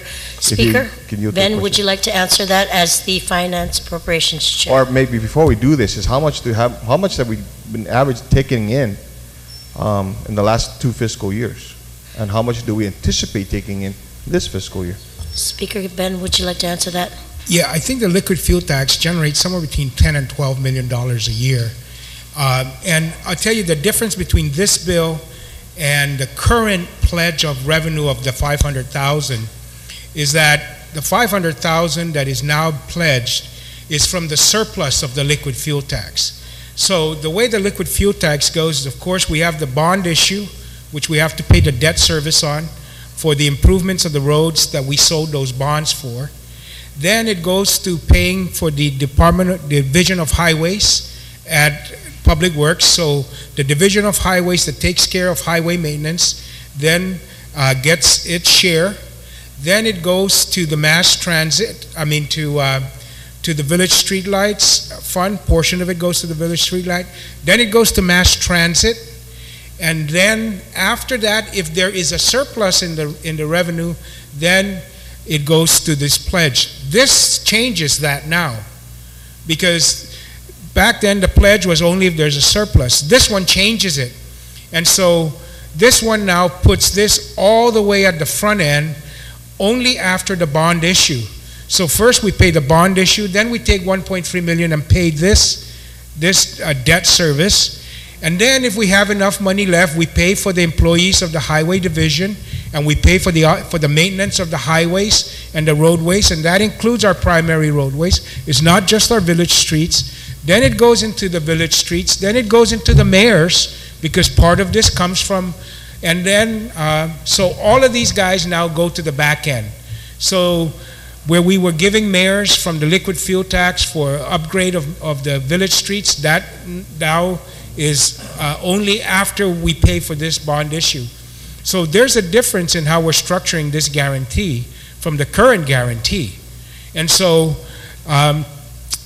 so this would take money that used to go, for example, to the village streets or to the mayors or even to the highway maintenance division, and this has to be paid first before we do that. And we, our revenue stream in the last fiscal year was less than what was projected, and so we will now have to try, if this moves forward, then it's an additional $1 million a year, almost 800,000 on top of the current 500,000, but it's no longer from the surplus after paying all these other obligations. This moves to the second place in line, where it used to be at the end of the line. It used to be when there was a surplus is when it would be paid. Now it goes to right after the highway bond, then this, then the Division of Highways for highway maintenance, then village streets, then the mayors, and then if anything left over for any other road improvements. But this changes, and mass transit. So this puts mass transit at the end of the line, I guess, in terms of the priority of the liquid fuel tax as required by law, and moves this all the way to the front. Senator Blas, you still have the floor. I appreciate, ma'am, and I thank the good chairman for providing us that information. That said, Madam Chair, and if you can please, I would really appreciate, with regards to a breakdown of our current fiscal year, the current budget that that this body's approved for this fiscal year, basically a breakdown. And I thank the good chairman for giving us the general statement, but I would appreciate to actually see it, to see how it was broken down, how much we anticipated that we're going to be able to collect, how much we anticipated we were supposed to collect in the last fiscal year, how much we actually collected, and seeing where the monies were allocated there. That way I can make a more informed decision with regards to whether or not I can support this measure. Again, I'd like to be able to say this. The issue here is not that the programs, the construction activity is. I'm not saying that I don't like it. My concern is whether or not we're going to be able to pay for this. Whether there is actually money there to be able to do this. And if there is money there, as was stated by the good chairman, if they were going to move this to the front of the line, then what are we going to do to those programs that already have been allocated, or where are we going to take from those programs that have already been allocated? Because this is no longer excess. This is actually moved to the front of the line. And if we move it to the front of the line for a program that was in a deficit or did not collect as much as we anticipated in the last fiscal year, what's going to happen this fiscal year? And that's the concern that I've got here.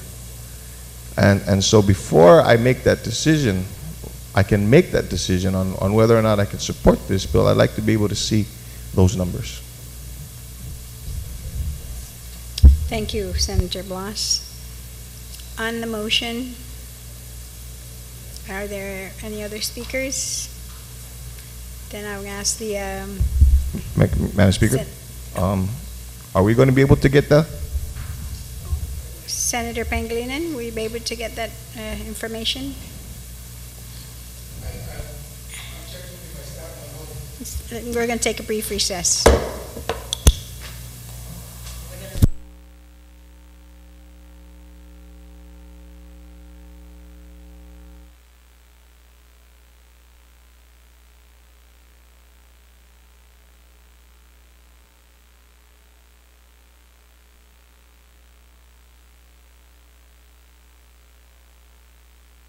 And finance that he would have that information for you. If not today, then definitely Monday before we vote. So I'm going to then now ask Senator Frank Hagan, the chairman, to close. Thank you very much, Madam Speaker, and I will take into consideration the remaining time lapse. But I received this very special note a few minutes ago that says encouraging me to please, or reminding me to add another one of our colleagues as the co-sponsor of this legislation. So, Madam Speaker, if I may request the consideration of our colleagues to add Senator Judy Gutters as the next co-sponsor. On that motion, without any objections, so ordered. And thank you very much for that love note. I just want to... Penguin note. You know, Madam Speaker, during the course of the discussion and deliberation of this proposal before the body, I think that there were many very legitimate concerns that were raised about the funding source and whether in fact it's going to take resources from another area. I have the tendency to look at education as an area where we certainly need to put our money where our mouth is. And I mentioned, regardless of what the funding source is, if you look at what this particular proposal proposes to do on fund, a student services center. You know, I was given a note a few minutes ago just so that everyone would understand exactly what we're looking at. We're looking at a one-stop student services center being established upon the completion of that $18 million facility.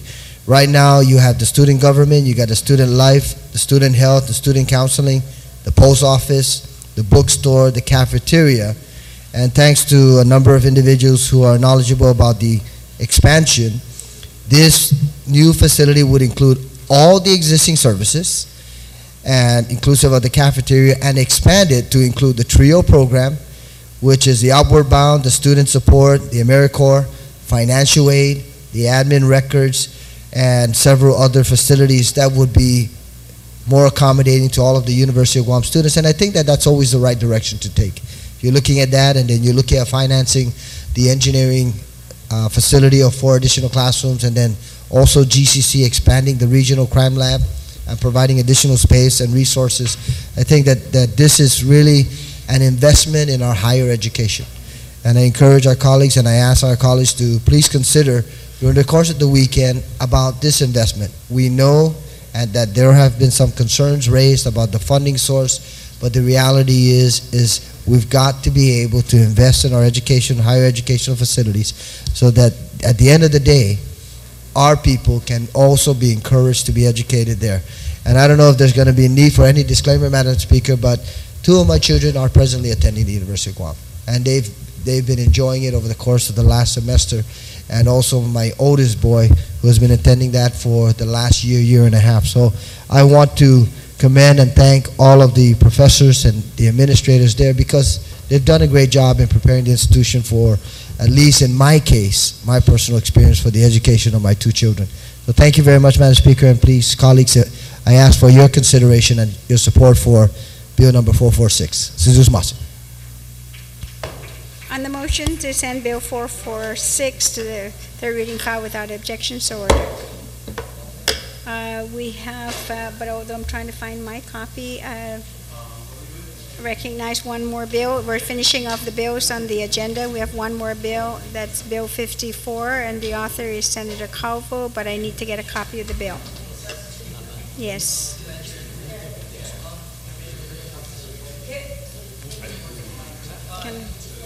Senator Calvo, you're recognized on Bill 54. Yes, yes. We're finishing everything because the staff will going to engross on Monday.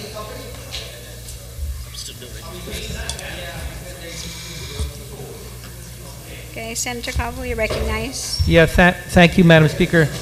Madam Speaker, again, I moved. Has this already been accepted? There's a lot of talking going on, please. Senator Calvo, you are recognized. Okay.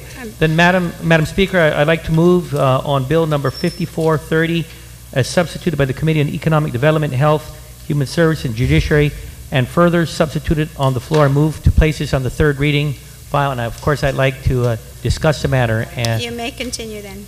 Okay. Thank you very much, Madam Speaker. Again, Madam Speaker, I want to thank the chairman of the committee, as well as the authors of the bill for the movement for the Women's Reproductive Health Information Act of 2010.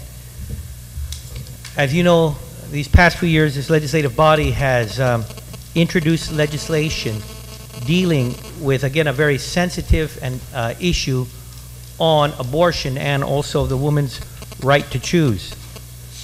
On this particular piece of legislation, the sentiment me as an author, of course, has been in the decision of a woman, and again, it's a very, very, very difficult decision, but the difficult decision of a woman as to whether she will maintain the pregnancy or not. We believe it is so important that the woman is provided the necessary information. The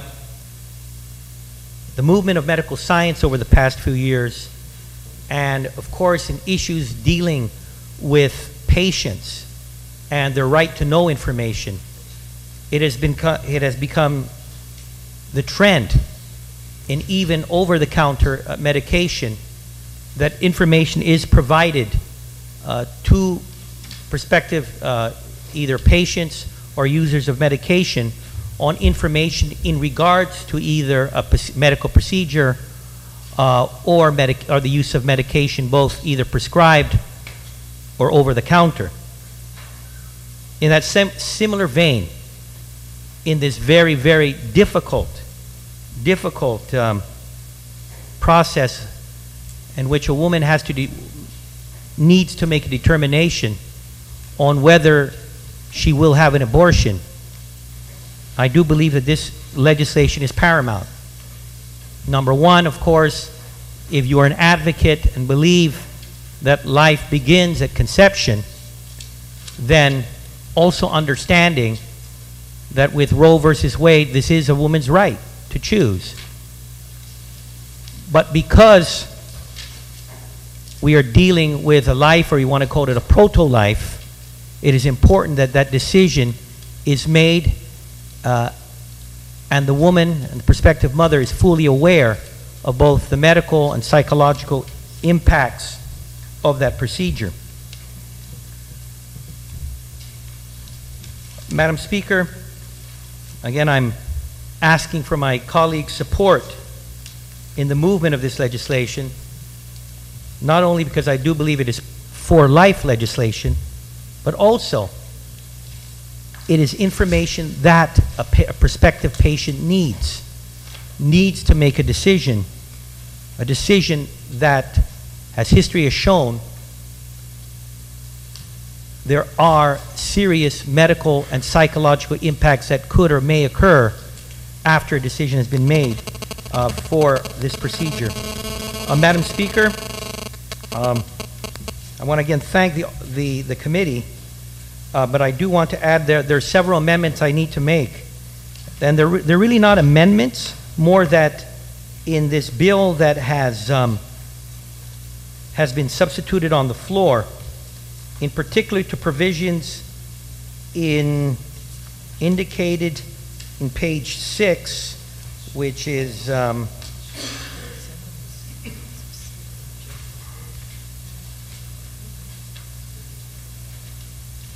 within the subtext of the informed consent requirement, and in particular to the provisions on areas, and I'll repeat on number 1, in page 66, at least 24 hours before the abortion. Page 6, not 66, right? Page 6 of the okay.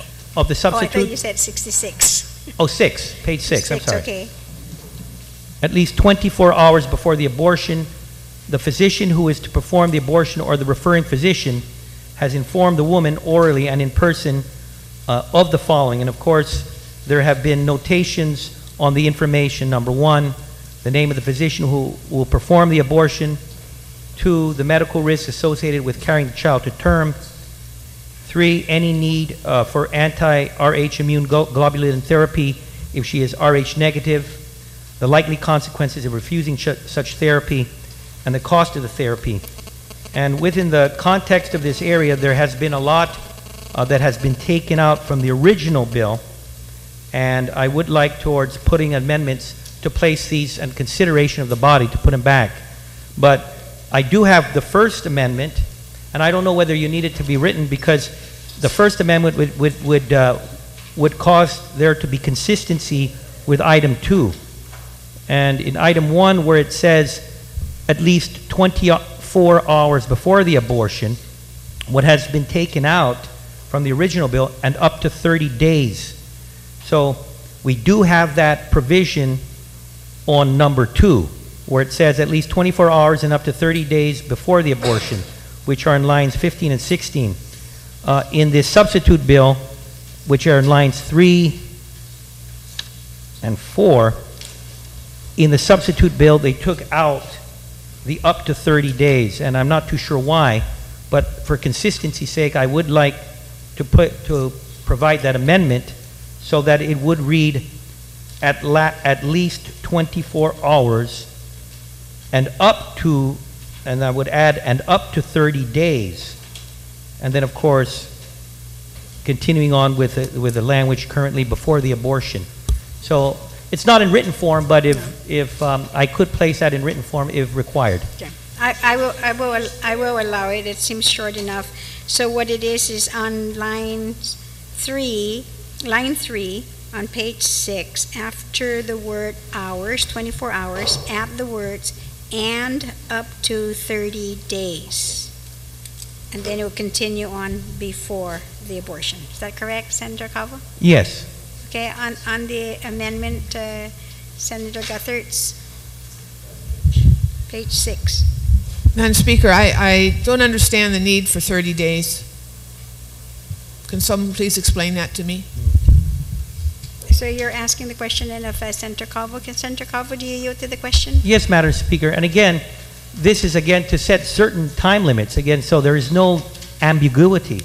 In the original language of the original bill, it is identical to the language as found in line 15, which sets certain parameters that, again, set it between, at the very minimum, 24 hours, but then at the maximum, 30 days.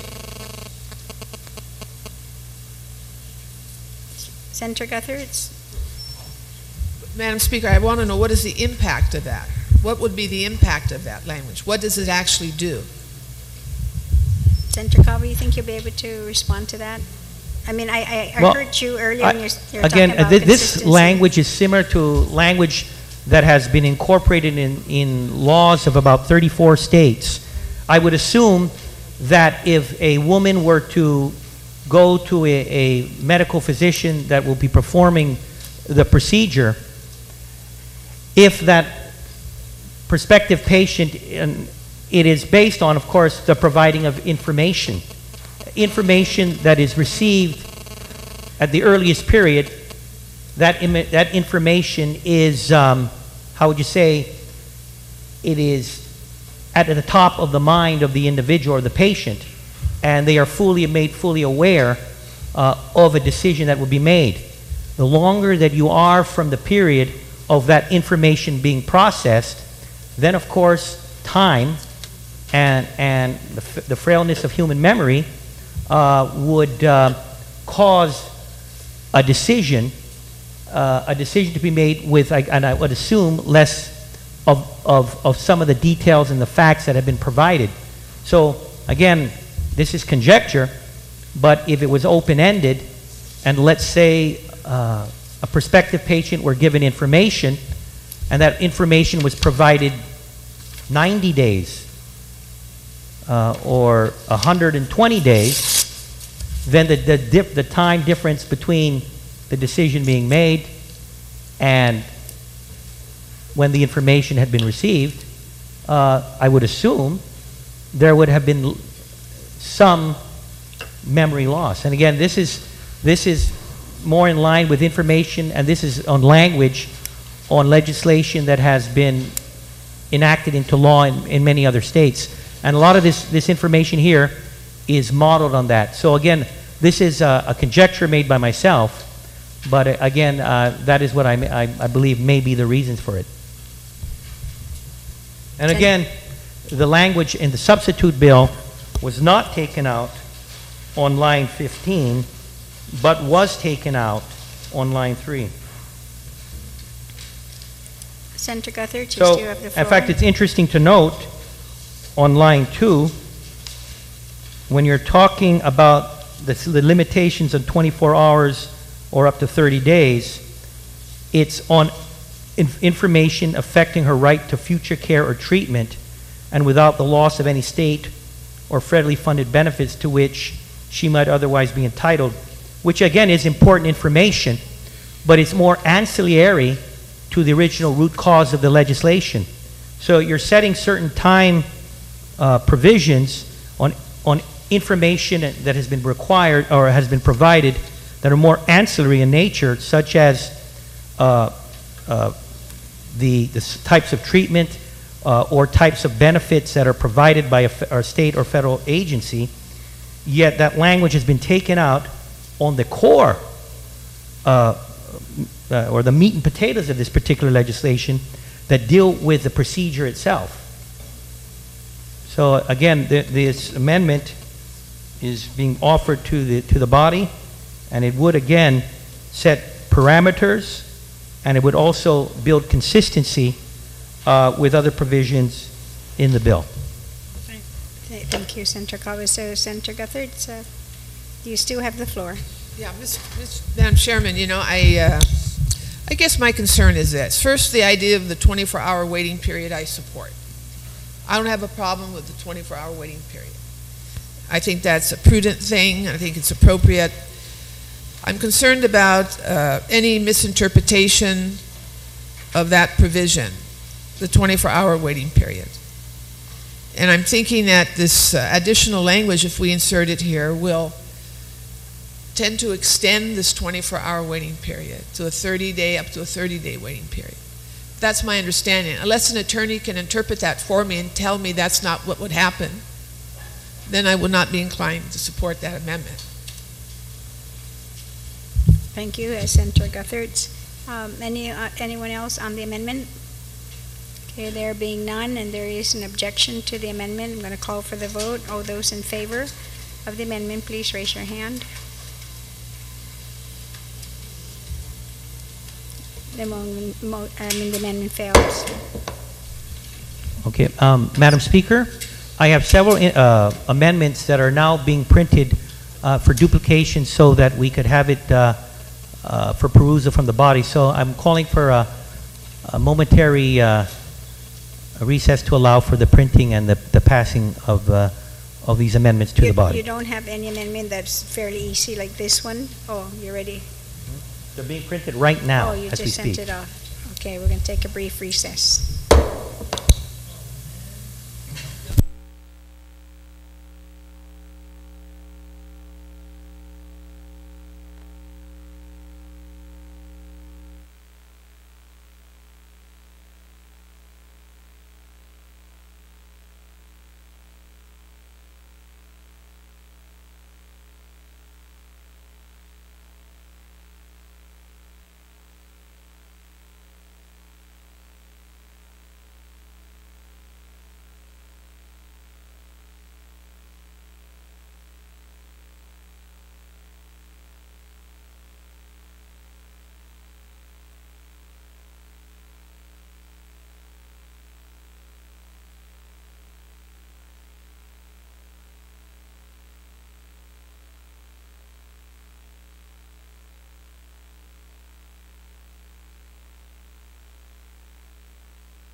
high in Korea North and South.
Legislature is back in session.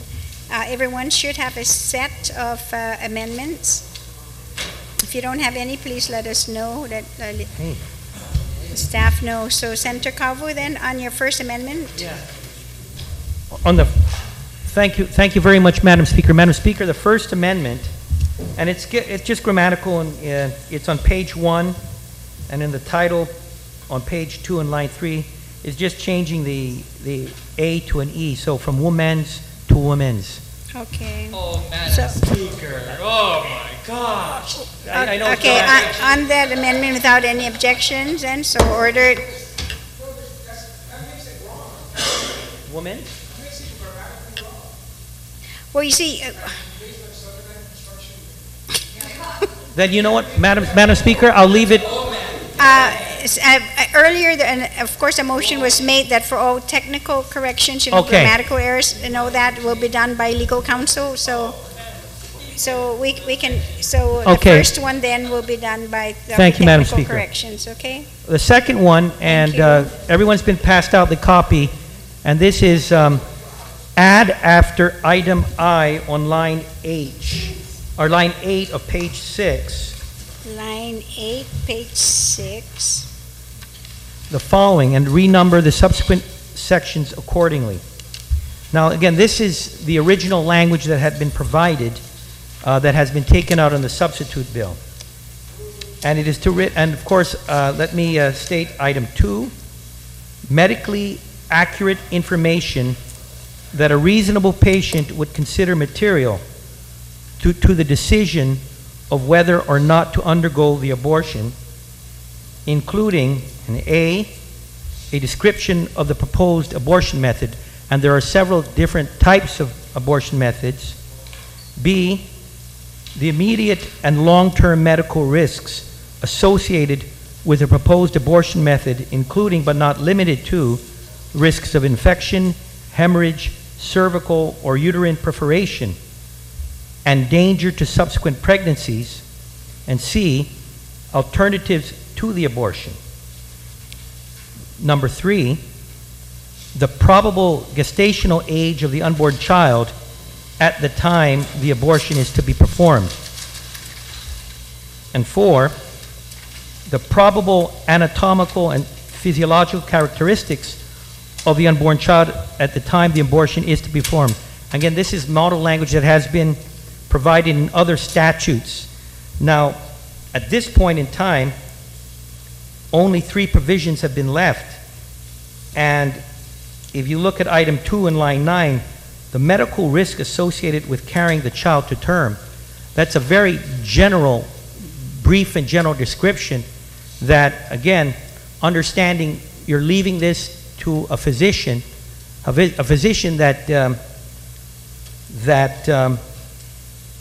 know, he's there, and let's say the Guam Polyclinic that provides over 200 abortions a year, they, I would assume it's not to their best interest to show the details and the particularities of some of the medical issues that could occur as a result of an abortion procedure. Madam Speaker, this is language that has been incorporated in other state laws. It gives more detail and direction. If you do not have this language within the bill, but you're basically saying, okay, you get the doctor's name, you give that doctor, the abortion doctor, free rein as to what the medical risks are, and that's it.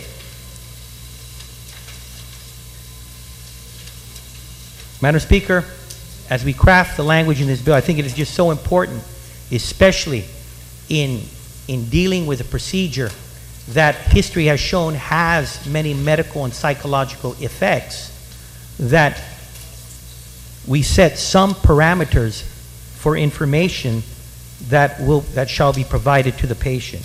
So again, this particular provision will give the detail that is necessary to put some meat behind this language, where at this point we have very general language and it is up to the discretion of the abortionist. Thank you very much, Madam Speaker. On the amendment, there being none, no one wants to speak. Oh, Senator Respicio, you recognize. Thank you very much, Madam Speaker. Madam Speaker, I rise to an objection. I think this is fundamentally where we as a body have to decide what we want to do as a body and what we think we can pass collectively in how we want to address this whole issue of Bill 54. You know, Madam Speaker, my understanding of Bill 54 from the very beginning was that we wanted the government of Guam as a policy to provide a 24-hour waiting period, but at the same time we have to, as a body, respect what the Constitution provides. As you know, previous legislatures ago, there was a senator who passed an anti-abortion bill, and that bill went all the way up to Ninth Circuit, I believe, costing the taxpayers $1 million in litigation. I know that that was the concern that we had when Bill 54 was forwarded to the Committee on Rules, and there was some concern that there might be a constitutional challenge. And I appreciate the kind of the persistence of the author in what he's trying to do, but I want to recognize what the Oversight Chair wanted to prevent. Senator Uggan wanted to prevent a situation where this bill, if signed into law, would automatically be litigated. What Senator Uggan did not do as aggressively as I believe he should have is to say publicly that the Attorney General did have a problem with the bill that was reported out of his committee. The Attorney General gave an opinion that while although not constitutionally fatal, that the bill is vague and may lend itself to some challenges. So the chairman of this committee made some amendments and proceeded to move it to the Committee on Rules. What I'm concerned about is the implication that we don't care what the procedure entails. If you look at page 6, line 9, it says, you must provide the medical risk associated, the name of the position, the medical risk associated with carrying the child to term, and any need for anti-RH immunoglobulin therapy. I mean, what I look at when I'm deliberating on this bill is whether or not the legislature, through this legislation, is going to provide any artificial barriers to allow this woman to seek her constitutional right to such medical procedure. Now, the debate for me is not whether or not abortion should be permissible. I think that discussion is moot because we don't, as a body, have the power to make abortions illegal on Guam. We don't, because for as long as there's Roe v. Wade, Madam Speaker, and for as long as that opinion still stands, we don't want to lend ourselves to any legal challenges. But I just have to rise to an objection on the mere basis, too, that you're saying medically accurate information that a reasonable patient would consider material to the decision of whether or not to undergo the abortion. Who's going to decide if this patient is reasonable, or who's going to decide what kind of literature can be produced for a reasonable patient? You know, you can't on one hand say that this is an extremely sensitive, highly emotional issue and that the woman is not capable of making the decision because it's very emotional, but yet we're acknowledging here that we have to provide literature that a reasonable patient will understand. So I think, Madam Speaker, I would rise to this objection, to this amendment, on the basis that the bill already as presented before the body accomplishes what proponents of this bill want, I believe, is that to require a 24-hour waiting period. To do anything other than that, Madam Speaker, I would be very cautious in supporting the actual bill because I just don't want to create more problems for us.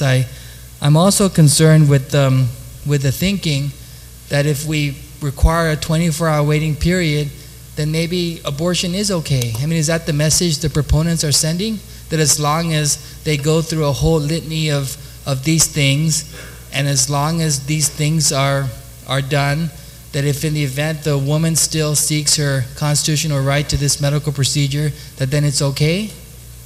You know, we can't be on both sides of the issue and jump in and out of the issue whenever we feel it's politically expedient. I think we just have to be cautious, and I rise to the objections on the mere basis that we should be cautious, but preserving the intent. Point of personal privilege. There's an issue about, and I think that I'm going to be very clear about what I believe. And it is my belief that a human being starts at conception. I want to be very clear about this to the current speaker. Madam Speaker, I do believe that is the murder. Senator, can you please? I do believe it is to take the life of an unborn child is the murdering of that child. Point of order, Madam Speaker. Since he brought the topic up, I also understand that is because of the Constitution. This is the kind of debate I wanted to avoid us having, Madam Speaker. I'm continuing based on the statements made by the previous speaker. You asked to stand up on a point of personal privilege. And the point of personal privilege, as I'm trying to arrive at a dialogue based within the Constitution, based on my beliefs on human life, and understanding that a woman has the right to know the information that is so critical for taking the life of Senator, one within her womb. Your point and that is why I'm putting this language. There's no clarity. They're very clear here.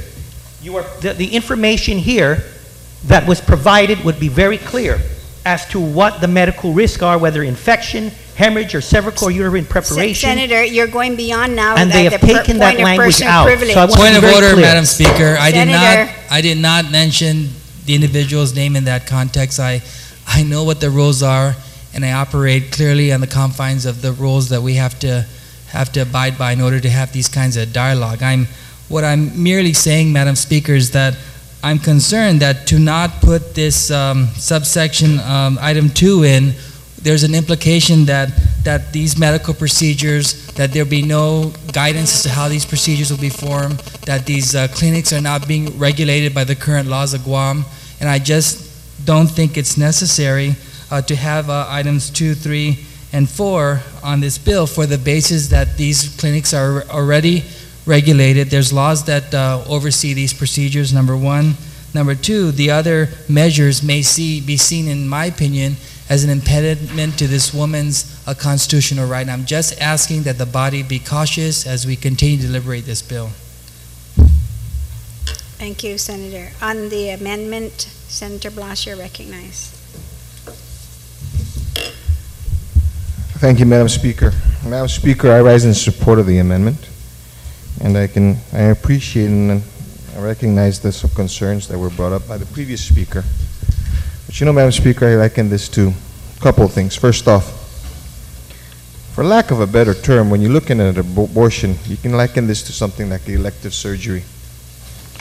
There's obviously a benefit to an individual who may have the elective surgery, but you know, I would also appreciate that if I was going to go through this surgery, if I was going to go through this procedure, I would also recognize what are some of the implications that it would have on me. Other than the advantages, what are the other implications that I would have on me? Or what are the implications that I would have on a woman?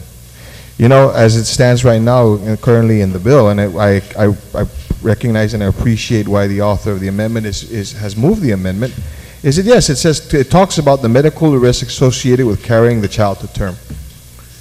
But we're also talking about a procedure that decides that where the individual is opting or may be opting to elect not to have the child go through term.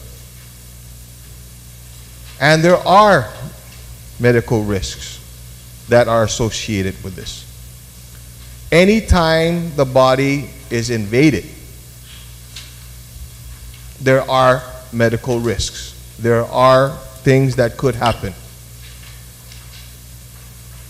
And as much as even in this body we want to make informed decisions, we want to have all the information that we can at our fingertips before we can make a decision. I would expect too that an individual, that a female who is looking at going through an abortion, be provided all of this information.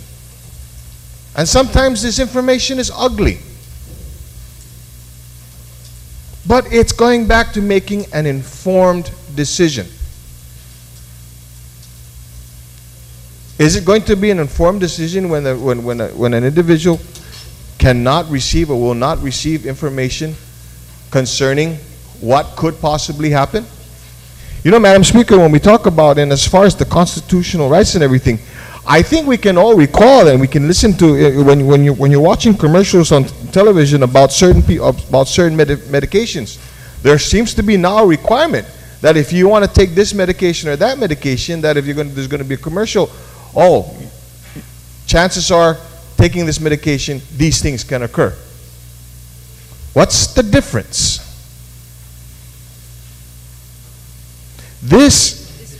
The amendment as proposed ensures that the female, that who is thinking about getting an abortion, is provided all the information necessary for her so that she makes that informed decision. There's nothing here in this amendment that basically says otherwise. And I think that it is incumbent upon us to ensure that we provide information other than the medical risk associated with carrying the baby to term. We should also talk about the medical risks associated with having an abortion. And I'd like to hear any doctor to tell me that there is not a medical risk. And that's all this is asking for. And this body has an opportunity to be able to ensure that by law, that physician provides that female with the information that is necessary.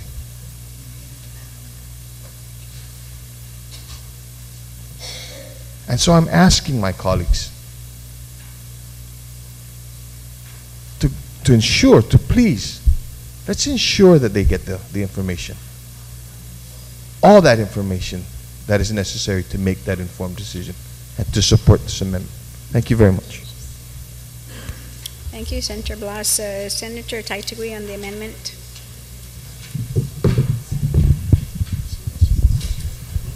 Thank you, Madam Speaker.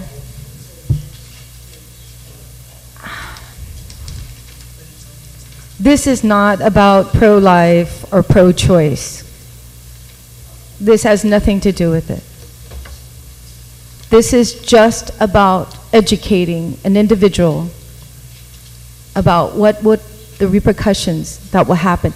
Not only physically, Madam Speaker, but also mentally. Many times we stand up here with experience, gone through certain things, and share those experiences with our colleagues. Let me share one with you. In fact, one of at least 3 incidences that I know of. This young girl, and I say young, okay, she was an adult at the time, went in to have an abortion. Quickly done, real fast. Not even thinking about it. 20 years later, the regret still is there. Too ashamed to go to counseling until now. Wondering why. It's hurting so bad to think that she ended a life. At the time when these girls go in, or a woman goes in to have this, they don't think of that. They just want to get rid of the problem they think is a problem to themselves or to their family until later, until after it's done. If she had had the opportunity to listen to somebody who would explain to her what would happen, or what are some of the psychological problems that you might come in. But it was the opportunity for her to make a decision so that later on, it's not going to hurt so bad. That the decision she made was hers, and she would have to live with it. It doesn't happen in 24 hours, Madam Speaker. A very hard decision, something that we do every day with making choices for our children, deciding what school to go to, something so petty like that would take us weeks to try and figure that out. What is the best opportunity for our own children?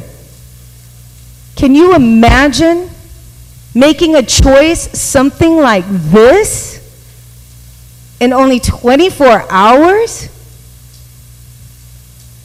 It's just about educating them, about preparing them for a decision they may make or may not make.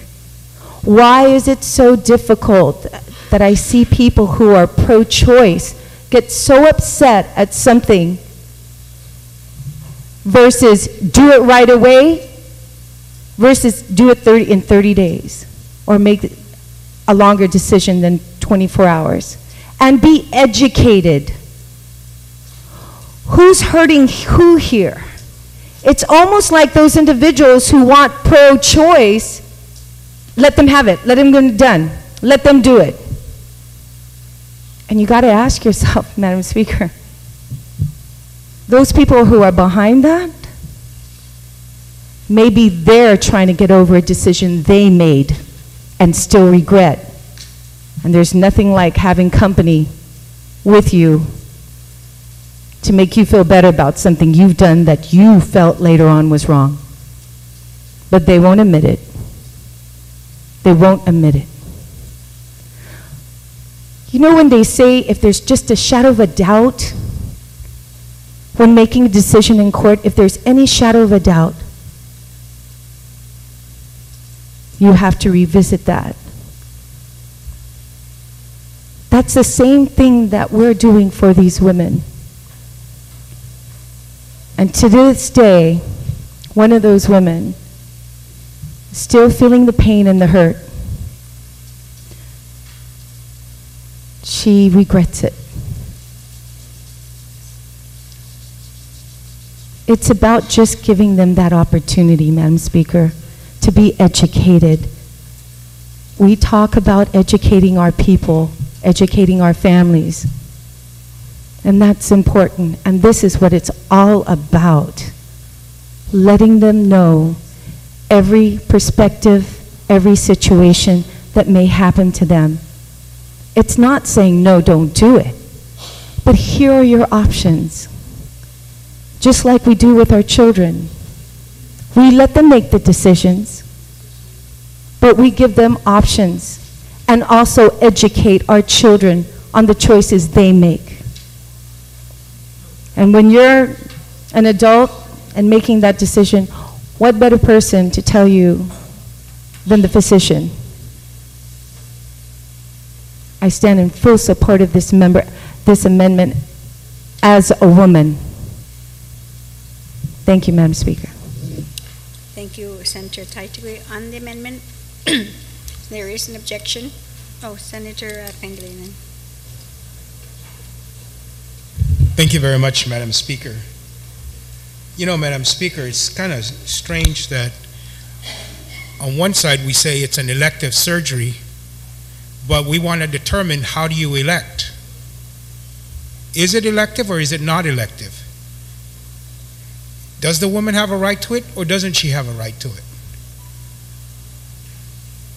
Those who, on the other, I don't want to say on the other side of the argument, those who feel one way are saying, oh no, we don't want to tell them what to do, we just want to tell them how to do it. We just want to tell them what they should know. We just want to tell them how they should know it. When is it going to stop then? Is it surgery? It is a procedure like other procedures that are regulated by the practice of medicine.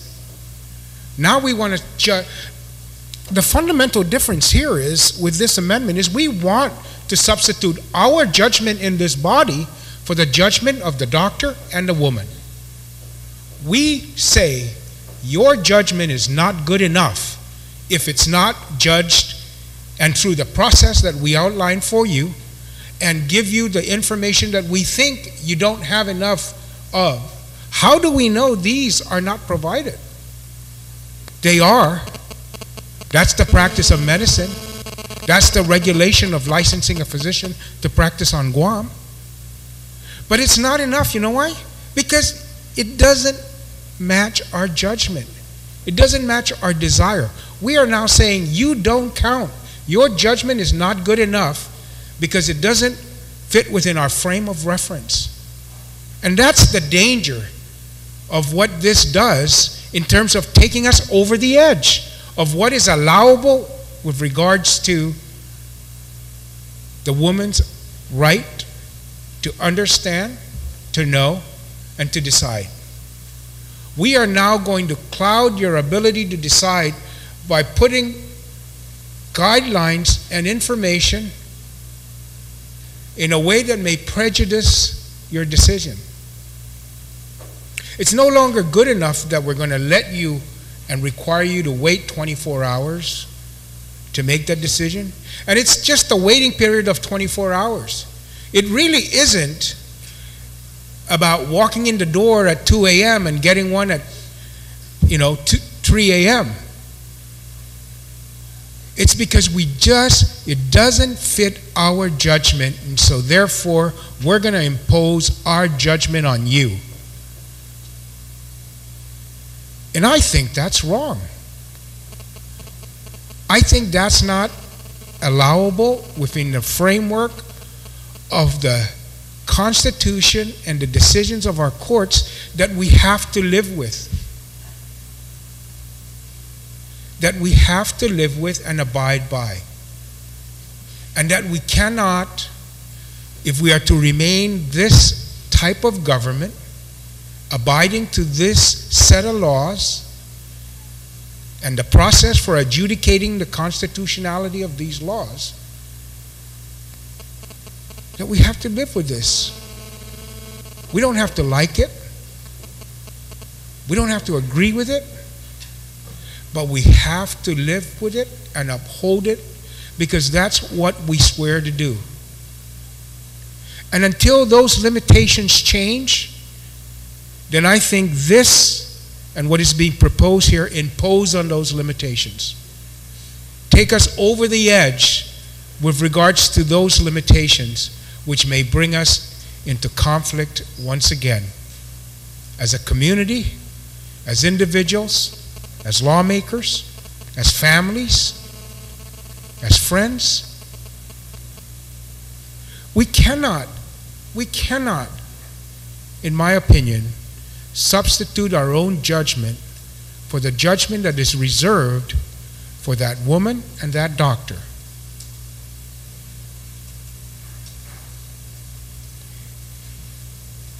Madam Speaker, it is this push that threatens our ability to do something with regards to this issue.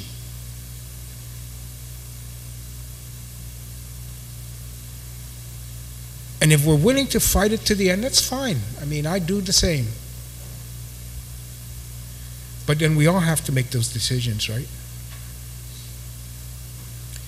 I think, Madam Speaker, that putting this amendment back in this, for me, would impose something that I'm not willing to impose. It would impose my judgment on another individual that is not allowed by law, by statute, and by Constitution. That's my opinion. And I'm not willing to take that step over the edge. When is it going to end? What do we think, as some of the good individuals have thought about? When is it going to end? I mean, at which time we will be satisfied that this is the proper language of medical risks? Are we doctors in here to make those decisions? Who's going to decide? Which doctors? Maybe we should just tell a woman, you can't see and have an abortion from the same doctor that you went to. You got to go to 5 different doctors. Get a second opinion. It's elective surgery. But no. We want to make sure she conforms to our parameters of the judgment and judging these individuals for decisions they make, and they have every right to make without interference. They have all of the freedom to seek this information, to be provided for this information.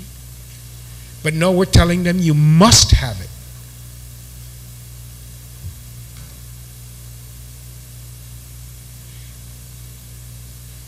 And I think that to me, once again,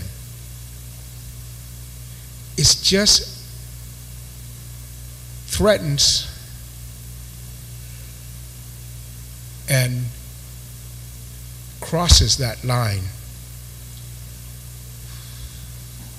for this person, this woman, whose rights are guaranteed and who has the freedom to make that decision for herself, has the freedom to discuss it with anybody she wants, has the freedom to wait 24 hours or 30 days. But in the end, it needs to be her decision. And when we start trying to, by law, substitute that for our own decision of what is right, what is adequate, what is proper, what is the good practice of medicine, what the risks are, because we want to define what those are. We're not even telling them what they are. These things all exist for any other, as my good colleague had said, elective surgery, elective procedure that a person and a doctor decide upon based upon the need and the desire for that procedure. And I say we don't impinge and impose our own set of judgment and values upon that. So thank you very much, Madam Speaker. Thank you very much, Senator Pangilinan. On the amendment, is there anybody else who would like to speak on it? Okay, Senator. Yeah, Madam Speaker, Coffey, I'd like to close on this amendment. Again, this is really the heart and meat of this particular piece of legislation. You're correct. It is elective surgery in the majority of cases. But there's no doubt about it. It is an elective surgery that to move forward in the progression and the success of this elective surgery will terminate a life, which makes it different from any other type of elective surgery. The discussions of the earlier speakers on the language that was on the original bill. The language of the original bill was specific in the medical issues that could, may, or will occur as a result of this procedure. It was specific because there is the body of medical evidence that has gone over these past few years as a result of the abortion procedure. This language has withstood the litmus test if there is a concern of constitutionality because it is embodied within other states' laws.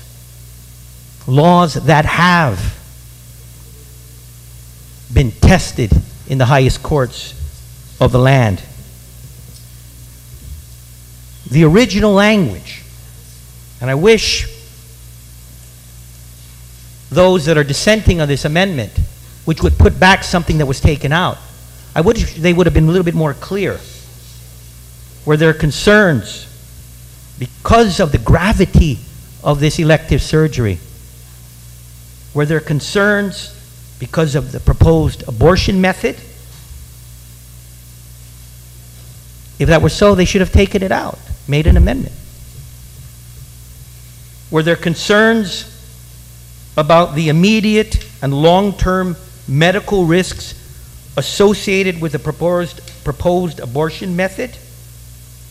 If there was a concern about taking that language out, then please explain to me what your problem is with that. Was there concern about risks of infection? Were there concerns about risk of hemorrhaging? Were there concerns about cervical or uterine perforation and the danger to subsequent pregnancies? There's a reason why this language is there. Because in the full body of medical history, the outcomes of many abortions were these maladies. Alternatives to abortion? Was there a concern about providing information to someone making such a grave decision about other alternatives other than abortion? And whether it's adoption or some other type of neonatal service that could be provided?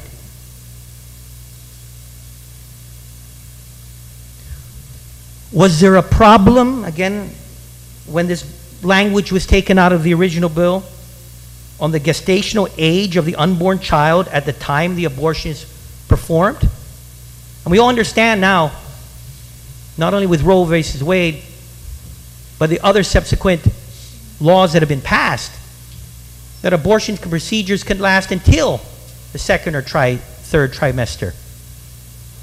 Time is not the element anymore. Is that objectionable language as to the development of the unborn child? The anatomical and physiological characteristics of the unborn child at the time the abortion is to be performed? You know, this is, I understand, very uncomfortable and difficult language and legislation to discuss. But we are talking about a procedure where there is indeed one individual, a woman. And it also entails another body within that woman, and whether it's at the earliest phases of life or the latter portions of their gestation. And it is a difficult decision. But with a difficult decision, would it not be better to at least, at the very minimum, bring out what are those issues, rather than the language that has been put forward by the committee, which struck everything out and left it with medical risks associated with carrying the child to term. Make no mistake about it, it's a profitable venture. There's over 300 some abortions that occur every year in Guam. There's 2 clinics that provide them. One of them, I mentioned, the polyclinic, it's a large source of their income. So, with a general language, we pass this bill into law. The good doctor, when he decides to inform the prospective patient, will say, yes, my name is Dr. So-and-so. There is a risk of infection. And by the way, their anti-RHU immune globulin therapy, if she is Rh negative, and he will explain that. If this were to pass to law, that may be adequate. But in a procedure that is as grave and has medical and psychological impacts based on the body of medical evidence that has been provided over the past 40 years since Roe versus Wade, would it not be into the best interest of that patient that we at least set some parameters? If it's not enough, then add it. If there was something in particular they didn't care for, then subtract it. But to take everything out of the bill and leave that, I just believe that it takes all the meat, all the important information that could have been used. And when that decision was made for that patient, she would have been provided information necessary so that if it were to occur, at least she knew the facts. Again, I'm asking again for support for the movement of this amendment. Thank you very much, Madam Speaker. Since there is an objection, I'm going to call for the vote. All those in favor of the amendment, please raise your hand. The amendment failed. Senator Calvo, you still have the floor.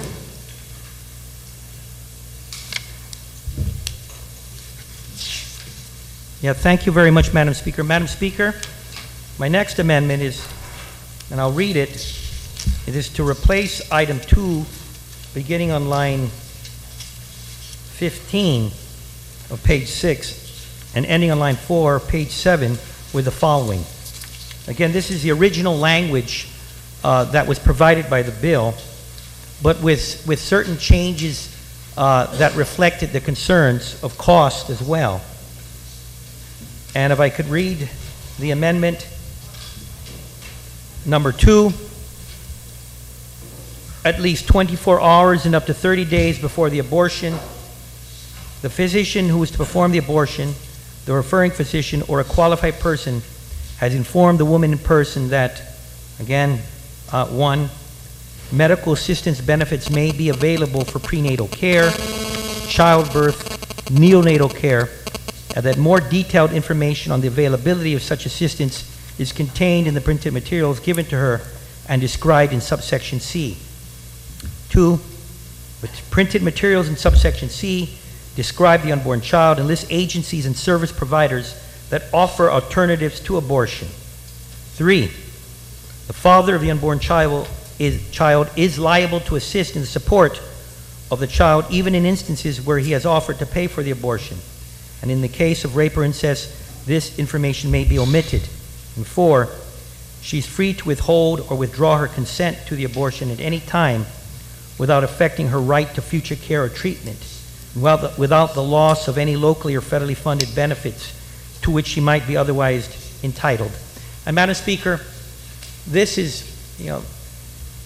the original amendment dealt with areas in regards to potential medical or psychological issues from the prospective patient. This is the more proactive approach, in where that if there is an instance where a woman is looking at the abortion procedure, but there is concerns, and whether it's the concerns outside of the medical realm, it would provide them the necessary information into what the state, federal government, or a father may have available in regards to supporting that woman and that child if she decides to bring it to term. Again, I go back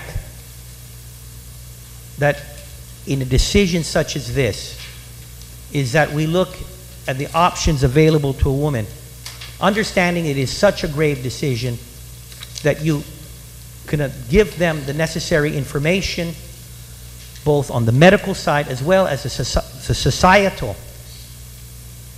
side, that if she were to move this pregnancy to term, that there are other options available, and there will be a community and society there to support her and that child. So again, I'm asking for my colleagues' support in this amendment. It's not, again, an amendment. It was original language placed in. I'm asking to place it back in. Thank you so much. On the amendment, Senator Speaker, you recognize. Thank you very much, Madam Speaker. Madam Speaker, I move to amend the amendment. Item 4 is already contained in the bill before us, so it's not necessary. So, so you're deleting item 4? Yours, I'd like to delete item 4, and then we can discuss that amendment as amended. So on the amendment then by Senator Speaker to delete item 4, then the objections? No objections are ordered. On the Cabo amendment has been amended. Are there any other speakers? Yes, Senator Pangilinan, you recognize. Thank you very much, Madam Speaker. Madam Speaker, I understand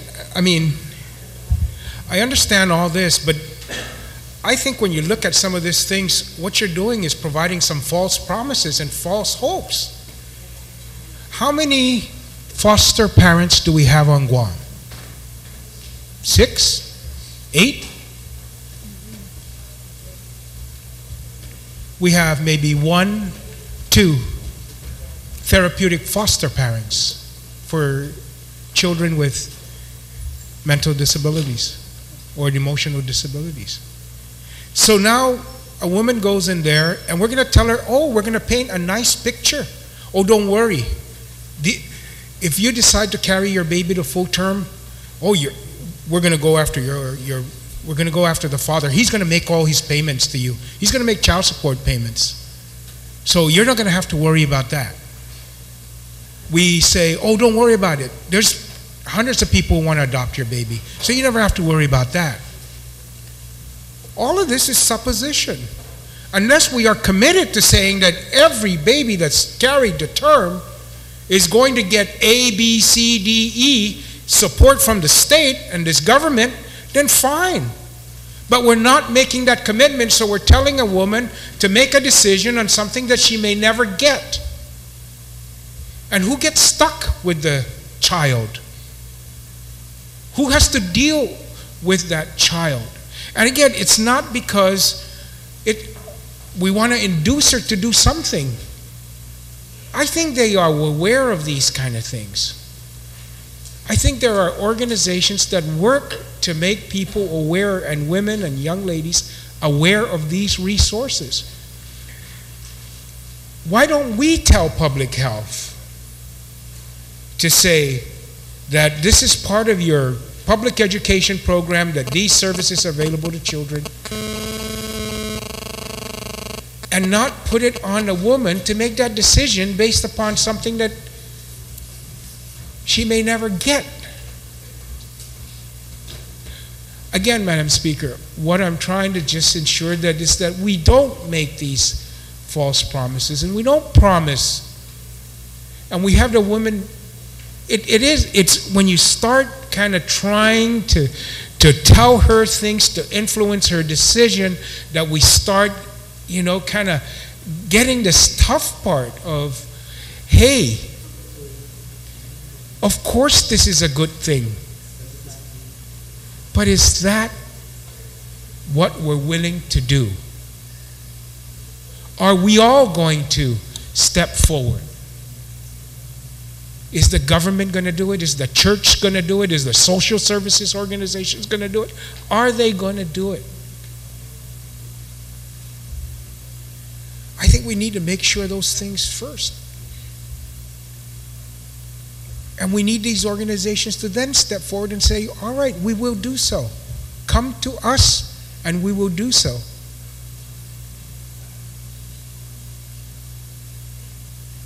Put the onus on them rather than on the doctor and the woman. And then when they do their job, the doctor and the woman can make the decision based upon what's available and what's out there, and what they can count on, what they can depend on. It's not that I don't want to do it, it's just, again, what are we trying to do with regards to these issues to help influence their judgment that we're trying to substitute for our own judgment of what is right and what is wrong, what is acceptable, what is not acceptable, what is required and what isn't required.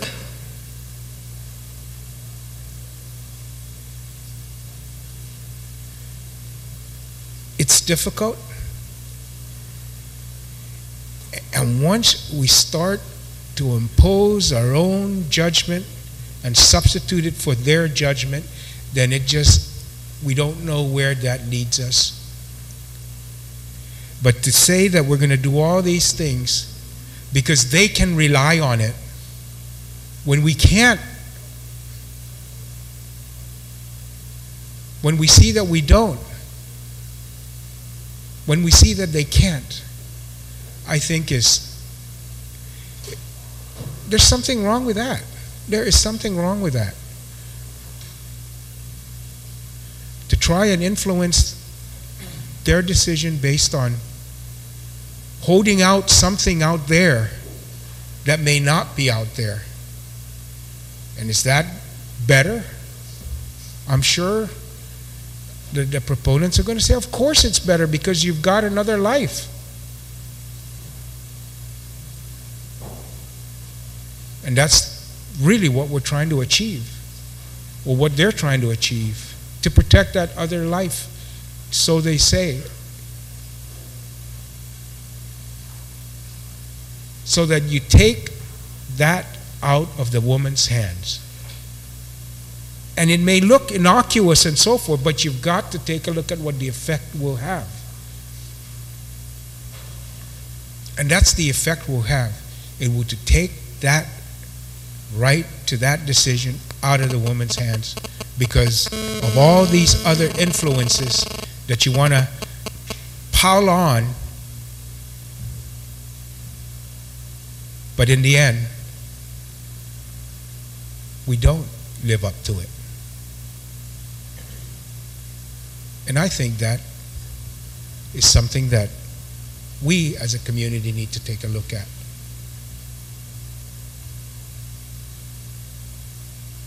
And it should be that organization and that woman that makes that decision based upon the woman, and not that we're making some false promises out there. It's tough. It's tough. And we all have our own personal convictions, Madam Speaker. I don't think anybody wants to say it, but we have our own personal convictions. And to equate that because we are saying and have a problem with some of the proposals here, that we have no personal conviction with regards to the protection of that life.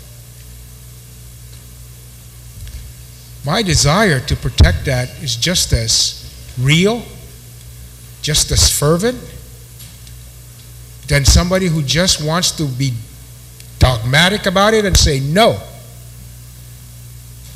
But it is the recognition of the limitations that we have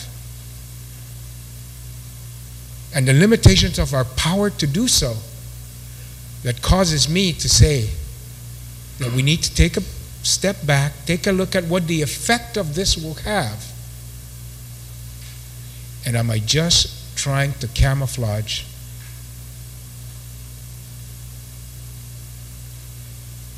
again, substituting our own judgment and our own personal convictions for what is allowable under the current structure and limitations that we have, Madam Speaker.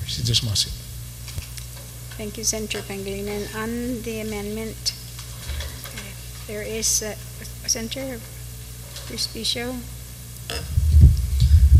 Thank you very much, Madam Speaker.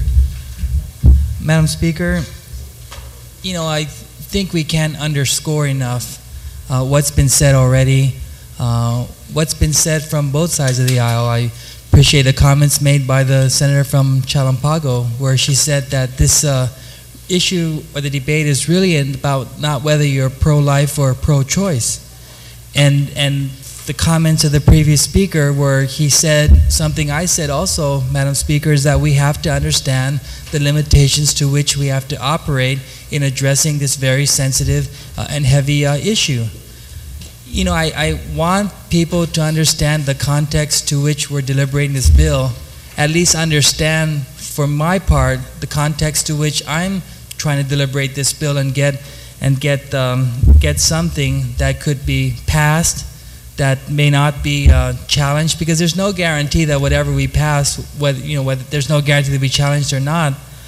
But what I don't appreciate, Madam Speaker, that this whole debate is that you can't just paint you as being pro-life or pro-choice, but I take it a step further and say, how dare they label some people that they're pro-abortionist?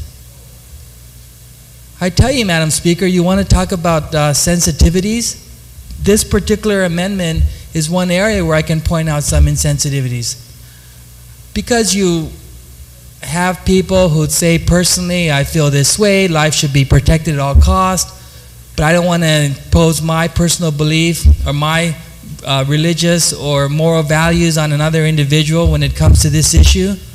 All of a sudden, the debate turns to, oh, you're a pro-abortionist. Pro-abortionist, Madam Speaker? Do you ever see someone look at a pregnant woman and say, "Oh, you're pregnant, go get an abortion"? And for people to just want to reduce the argument or the debate to that kind of thinking really goes against the grain of what we really should be discussing. To what authority do we have as a legislative body? And you know, some people want to say that we have to provide all this additional information so that the woman would be able to know what choices are available for her, what alternative means are available for her to address the situation that she's in. But you know, Madam Speaker, the reality is, as others have pointed out, as I've continued to point out over the course of this debate, is that these are seen as impediments or obstacles for a woman to obtain her constitutional right to that medical procedure that's available to her. And in discussing this amendment right now, I'd ask the author if he would yield to several questions. The first question, Madam Speaker, is this amendment purports to have the physician who performs the abortion, the referring physician, or a qualified person that they must have informed the woman in person that 1, medical assistance benefits may be available for prenatal care, childbirth, neonatal care, and that more detailed information on the availability of such assistance is contained in the printed materials given to her and described in subsection C. My first question is, what kind of assistance is available right now? Number 2, who is responsible for putting this printed material together?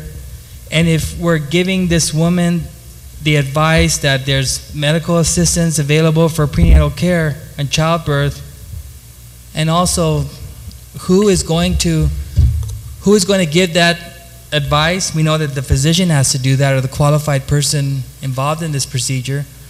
But I want to know what currently, when I ask the governor-elect, our colleague right now, what medical assistance benefits are available for prenatal care, childbirth, and neonatal care currently? Senator, do you yield to the Yes, question? yes, I'll yield to the question. I know my colleague has worked with me in many budgets, and understanding that the agency, and I'll give it for example on governmental agencies, that the second largest area of appropriations after the Department of Education is the Department of Public Health. There are many programs that are provided by our local government and also federally funded programs that deal with, especially in those areas where of lower income brackets, those that are eligible certain types of assistance in prenatal care. In fact, and also upon the birth of the child, many programs that, whether it's a WIC program, other programs that are eligible. That is in the governmental side. There are many non-governmental, nonprofit and faith-based organizations that also provide services for those. And of course, we could discuss the Catholic Social Services and other agencies that would like to see the continuation and the moving forward of a pregnancy to term. As a senator or as a governor, I will work with the legislators and with the physicians in providing necessary information. In fact, as you look at some of these amendments, I understood the cost factors, and that's why in later amendments I pulled out language that dealt with having to do video materials. But my colleague, who's been a senator as long or even longer than me, is fully aware of many programs provided by this state, by this territory, and the federal government. We could work also with, in closer tandem, with the Attorney General's office and Judiciary. We do know again, and by the way, I understand that we need to give them the proper resources, but when it comes to areas such as child support, I do understand that's a problem in regards to many fathers that are now not upholding their responsibilities. But that's for something that us as legislators, working with an administration, if there's an issue in the level of service that is being provided for prospective mothers, and there needs to be an improvement in that quality of service, then we can sit down and work that out. But to kill this amendment because of a lack of faith or confidence in either a governmental agency or in society, in this community, I haven't lost that kind of confidence in our governmental social service agencies, in our non-governmental agencies, and the society. But I hope I've answered your question. Well, thank you, Madam Speaker. I appreciate that response, and that tells me that despite the information that he may be privy to through his transition committee, that he's still really optimistic in the kind of things that this government can provide. I'm specifically talking about the recent mental health consent permanent injunction, where we're required to come up with millions over the next fiscal year, about $16 million, Madam Speaker. We can't even provide for the mental health care needs of this community. And the litany goes on about the other problems that we're currently facing, but I'm not making light of this amendment to say that this government does not have the ability to provide these benefits. I'm just pointing out a reality. This amendment says benefits may be available. If the author was so confident and optimistic that these services are available, then bring an amendment that says shall be available. I'm not offering that in the form of the amendment. I'm just making an observation of how this amendment kind of really, rather than saying that we want to have other avenues available for this woman, it actually, for me, Madam Speaker, it is seen as barriers for this woman to have a right to this constitutional recourse through obtaining her health care. The other thing I wanted to point out, that in item 3, it makes an exception for the cases of rape or incest, where the father of the unborn child is liable to assist in the support of the child, even in the instances where he's offered to pay for the abortion. In the cases of rape or incest, this information may be omitted.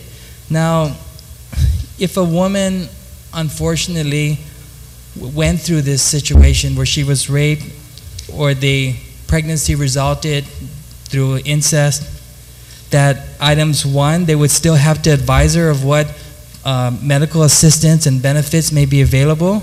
They'll still have to subject her to printed materials describing the unborn child and list agencies and service providers that offer alternatives to abortion. That's why, for me, we can't argue both the sides of the equation here, Madam Speaker. We have to call this for what it really is, and I've already done that. Senator Teichgui, you're recognized on the amendment. Thank you, Madam Speaker. It's so funny when we're talking about a woman's body that the only one who's speaking on this are men, except me. Last I checked. Point of order, it's the men that are defending a woman's right to her body.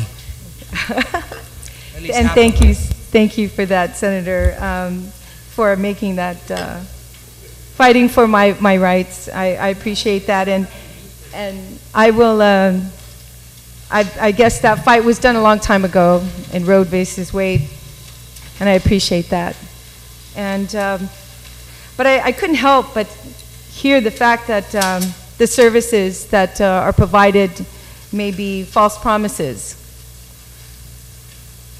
Anything that we do or we say is not always guaranteed. In fact, we don't know what's going to happen tomorrow.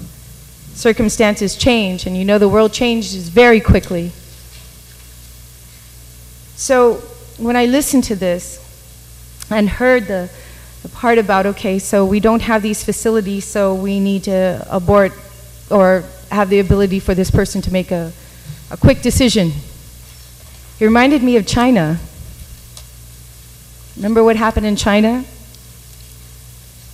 Families were only allowed to have 2 children. If it was a girl, they had to abort it. It's almost ironic that we could be even going that direction. Making a statement like this is just so terrifying to the future of our children. There are opportunities, no matter what choices you make, but they need to be given to that individual. And I can tell you right now, when a woman is stubborn and set in her ways, I don't think anyone here in this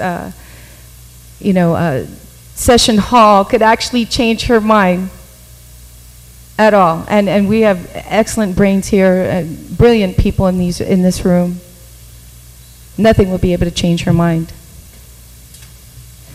But when you get a person going into a clinic, one who's confused, hurt, don't know where they're going to go, they're pregnant, everything is a cloud over their head. Everything. That's when the true cloud, gray cloud, is hanging over a head of a person. Scared, unsure, maybe embarrassed. Because, you know, some women who are married may make that choice without their husband knowing. The true cloud is there.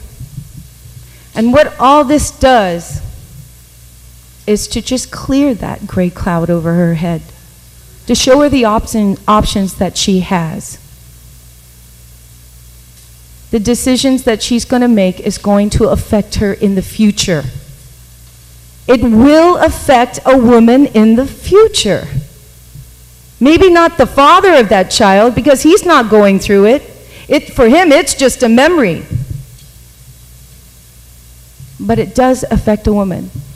Now you look at that. You look at that stubborn woman who says, no, I'm going in, I'm going to terminate this pregnancy, I'm determined. And you know, Madam Speaker, when women are in that state, no matter what type of literature or videotapes or anybody coming in front of them, she is not going to change her mind.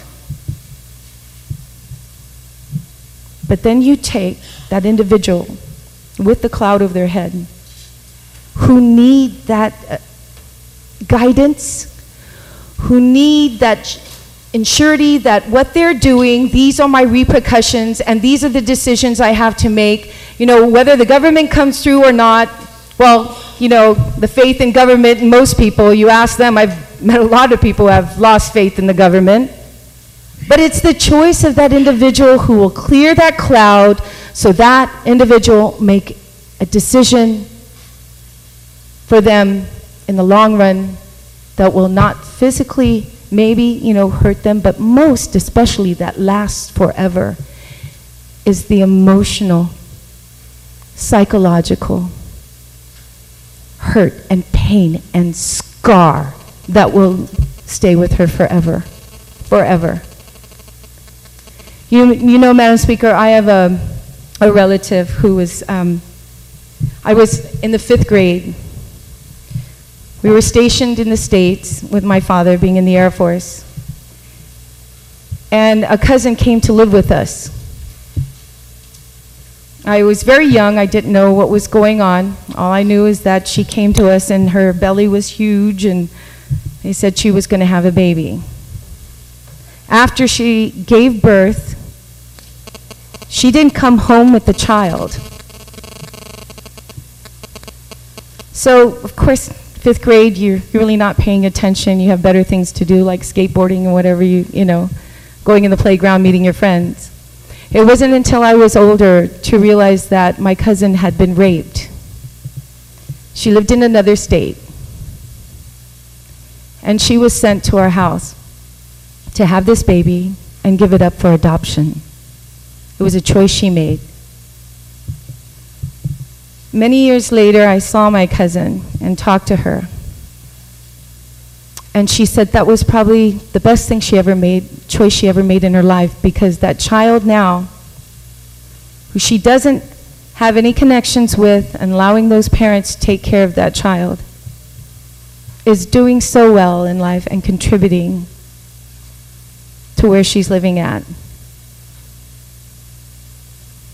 And that, in the long run, Madam Speaker, would heal any scar or wound for a mother. So this is just simply removing that cloud, allowing that person to see more clearly. Madam Speaker, we sit and we scrutinize all these documents and contracts and procurement processes and everything like that to make sure that it's done adequately and in a time-efficient way, and make sure that every T is crossed and every I is dotted in a procurement. This is a life. This is a life. But yet, 24 hours is not enough when it takes how long for something in a contract of a procurement to go through? And that's just a contract. So let us step back and reassess this from a woman's perspective. And I ask my colleagues to please, this is not going to hurt anything, but help that individual who is unsure and who's going to make a decision that will affect the rest of her life. Thank you, Madam Speaker. Thank you, Senator Taitagui. Is there anyone else who'd like to speak on the amendment? Senator Calvo, do you want to close? Yeah, again, thank you very much, Madam Speaker. And Madam Speaker, the last amendment that I had proffered that dealt with putting language back that was specific based on the years of history in regards to cases revolving around the abortion procedure and dealing with those medical issues that come about was taken out. This amendment, one that deals with other options towards continuing on the pregnancy that are more positive and proactive in nature, in which does give hope to a woman that if she carries on in the term of this pregnancy, that there are options available there, and there are organizations, groups, or individuals there to assist in her raising her child. And whether it's medical assistance for prenatal care, childbirth, neonatal care. And we know, and because I mentioned to the earlier speaker on some of the governmental programs that provide these services to our people. The printing of materials that describe the child and list the agencies and service providers that offer alternatives to abortion. We do know there's over 50 governmental agencies in this island. Everyone knows. We know it. We're senators. And many of those agencies provide services for our people for the care of a woman and her child either before or after birth.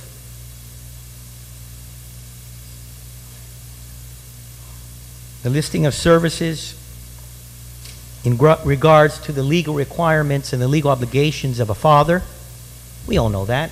We've been privy to all these, not only the body of law, but in my term as a senator, where we passed legislation to strengthen child support. And we've provided funding, and whether it was public health, the Attorney General's office, mental health. We've also provided funding to two agencies, two nonprofit entities. And whether it's Catholic Social Services or Sanctuary or other non-governmental, and whether they're faith-based or secular, that provide services for prospective mothers. What I gather from those that are dissenting to this amendment that would place language and meat back into this bill, it's because there's a loss of confidence in our government agencies, a loss of confidence in institutions, social institutions in this community that provide services for our very young.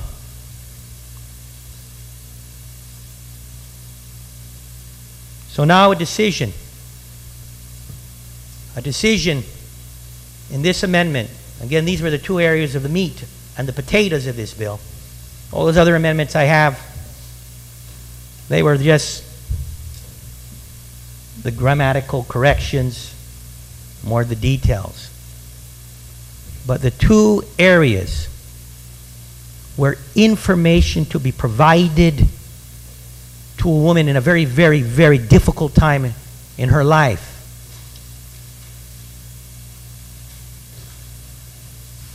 those two pieces of information at this point, like one of them's already gone. Now the second piece is about to be decided upon. And in this one, it's because of lack of confidence that we have as senators onto the very structures of this society that would help and assist a prospective mother. There's a lot of skepticism. So if there's no hope in our institutions, in our society, in our community, let's take this option out. And let's not give that woman false hope. And let her choose the other option. The option that would probably just take 20, 30 minutes because of that lost hope. My colleagues, I'm asking you to please consider. There has been a negation and there's been an objection to this amendment. I ask you please to leave this and put this amendment in. At least for the woman, there would be, if this was part of the equation, if this were part of the bill, she would know that there are other options that may be available. That there will be a society and a community here to support this young mother and her newborn infant. I know I mentioned I have other amendments, but I'm going to make it real simple here. I'm not going to waste everybody's time. If this amendment fails, then there's no need for any further amendments, because the two major elements of this bill had been gutted. But with that, Madam Speaker and my colleagues, I ask you, don't lose hope. Don't lose hope in our community. Don't lose hope in these agencies that are there to serve the most vulnerable. Because it's first then to lose hope in those agencies that would help the unborn or the newly born. Then what is there? Maybe we lose hope for those agencies that are there to provide support for a manamku or a disabled or those with mental illness.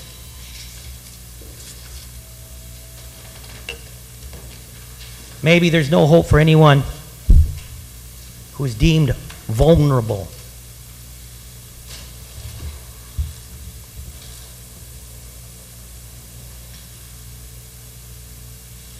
Madam Speaker, my colleagues, in this time of thanksgiving, in this time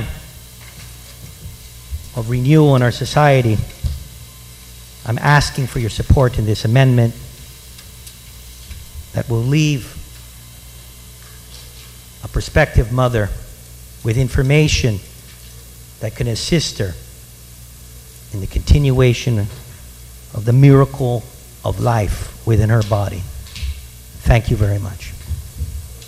Thank you, Senator Calvo. Since there is an objection, I'm going to call for the vote. So all in favor of the amendment, please raise your hand.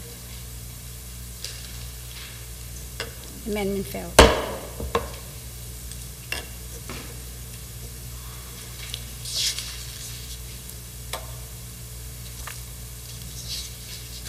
So on the main motion then to send Bill 54-30, right, are there any other speakers then? Senator Dragon, you're recognized. Buenas noches, Madam Speaker. So kuno para tayo finalza nisti. Lo, Jesus masi para na oportunidad. You know, Madam Speaker, I think it's always good to bring to light factual information. And I think that when you take a look at the genesis of Bill 54, it was introduced on February 2nd, 2009. It was referred to the Committee on Health, which I chair. And incidentally, on March 17th, the committee had a public hearing on this particular measure, where we received numerous statements, both supporting as well as opposing this particular measure. And then on March 30th, which was obviously a week and a half later, it was reported out of my committee. March 30th, 2009, Madam Speaker. Well, incidentally, in May of this year, my office was visited by a number of individuals who had raised concerns about provisions contained in the original legislation that was reported out of my committee that has some constitutional questions. So I requested the Committee on Rules that this bill be referred back to my committee so that I can have some of my staff members do a little bit of research. Well, they conducted research for, keep in mind that was May, for about 2.5 months. When I received an update from them, they stated that the information that we're able to acquire through some of the research work really was not definitive. So I said we've already done enough on the part of the committee. We need to refer to a third party, and that was the Attorney General's office. Well, apparently we received a response from the AG's office. I believe it was on October 26th. And then shortly thereafter, that's when it was reported back out of the committee, just very recently. That's the factual information, Madam Speaker. And it was my obligation, contrary to what people in the community, and they know who they are, had stated about my desires to try to thwart legislation. You know, having been very closely associated with some family members who had undergone difficult, trying times dealing with a decision of either aborting a child or not. And I think it's clear for the record that I've come out many, many occasions, stated that I was pro-life. There's absolutely no doubt there, and I was approached many years back by a wonderful religious organization, and at that time had inquired with me, and when I said I was pro-life, or they asked if I was anti-abortion, and my statement is that I'm pro-life. And these women continued their statements and their inquiries and said, but are you anti-abortion? And I think saying that I'm pro-life is self-explanatory. And that was my response back to these individuals. Well, incidentally, Madam Speaker, also for the record and for clarification purposes, I think the good sponsor of this legislation has got to look at the report. After the committee had received the statements from the Attorney General's office, the only amendments that were incorporated in there addressed the concerns of the Attorney General. And then it was reported back out of the committee. So I think that we need to look at the facts. What we have here is legislation that was further amended so that it can provide, to some extent, address some of the issues and perhaps extract some of the provisions in here that would clarify the legislation. But you know, Madam Speaker, I think that, obviously it goes with my position. I commend the sponsor of this legislation because apparently I would think that this was a contributor to the results of the last election. Regardless as to what transpired, I think it's very unfortunate that untruths were told about my position and about why and how this legislation was put forward. Keep in mind that originally it was reported out of my committee in March 30th, 2009. And it was retracted from the Committee on Rules in May of this year. So what transpired between March 30th of 2009 and May of 2010 was saving a life, really, the focus of pushing this legislation through, and did it have to be used as a political gimmick or a political posturing on this issue? Because it was out of my committee. It was before this entire legislative body between March 30th of 2009 and May of 2010, Madam Speaker. And the mover and the believers of this legislation could have easily, anytime between March or April of 2009 and May, put it on the floor. But because issues of constitutionality were brought to my attention, I felt it was my obligation on behalf of the people of Guam to make sure that in fact we also had clarity in terms of the constitutional questions. But regardless, Madam Speaker, I stand in support of this legislation because it obviously puts focus on an issue that is not only near and dear to me, but I respect. We had one individual that I worked very closely with for many years in this august body. And we had differing opinions with regards to pro-life and the abortion of a child. But you know, Madam Speaker, there's one thing that I recall very distinctly about the two of us, is that we always, although we disagreed on this particularly sensitive issue, we always respected each other for that position.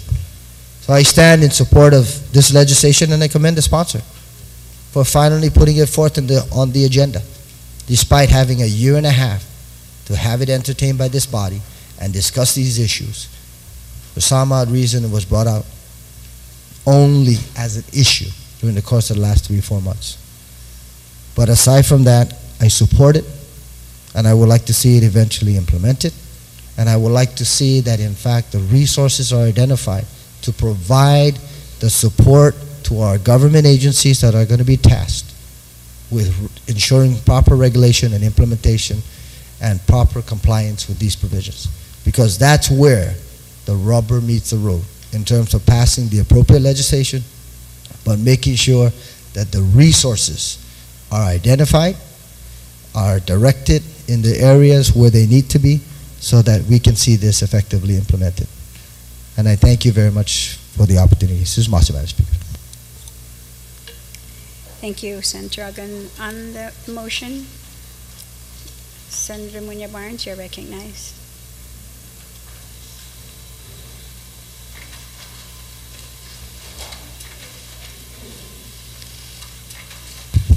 Susmasi, Madam Speaker, for giving me the opportunity to speak on behalf of this bill.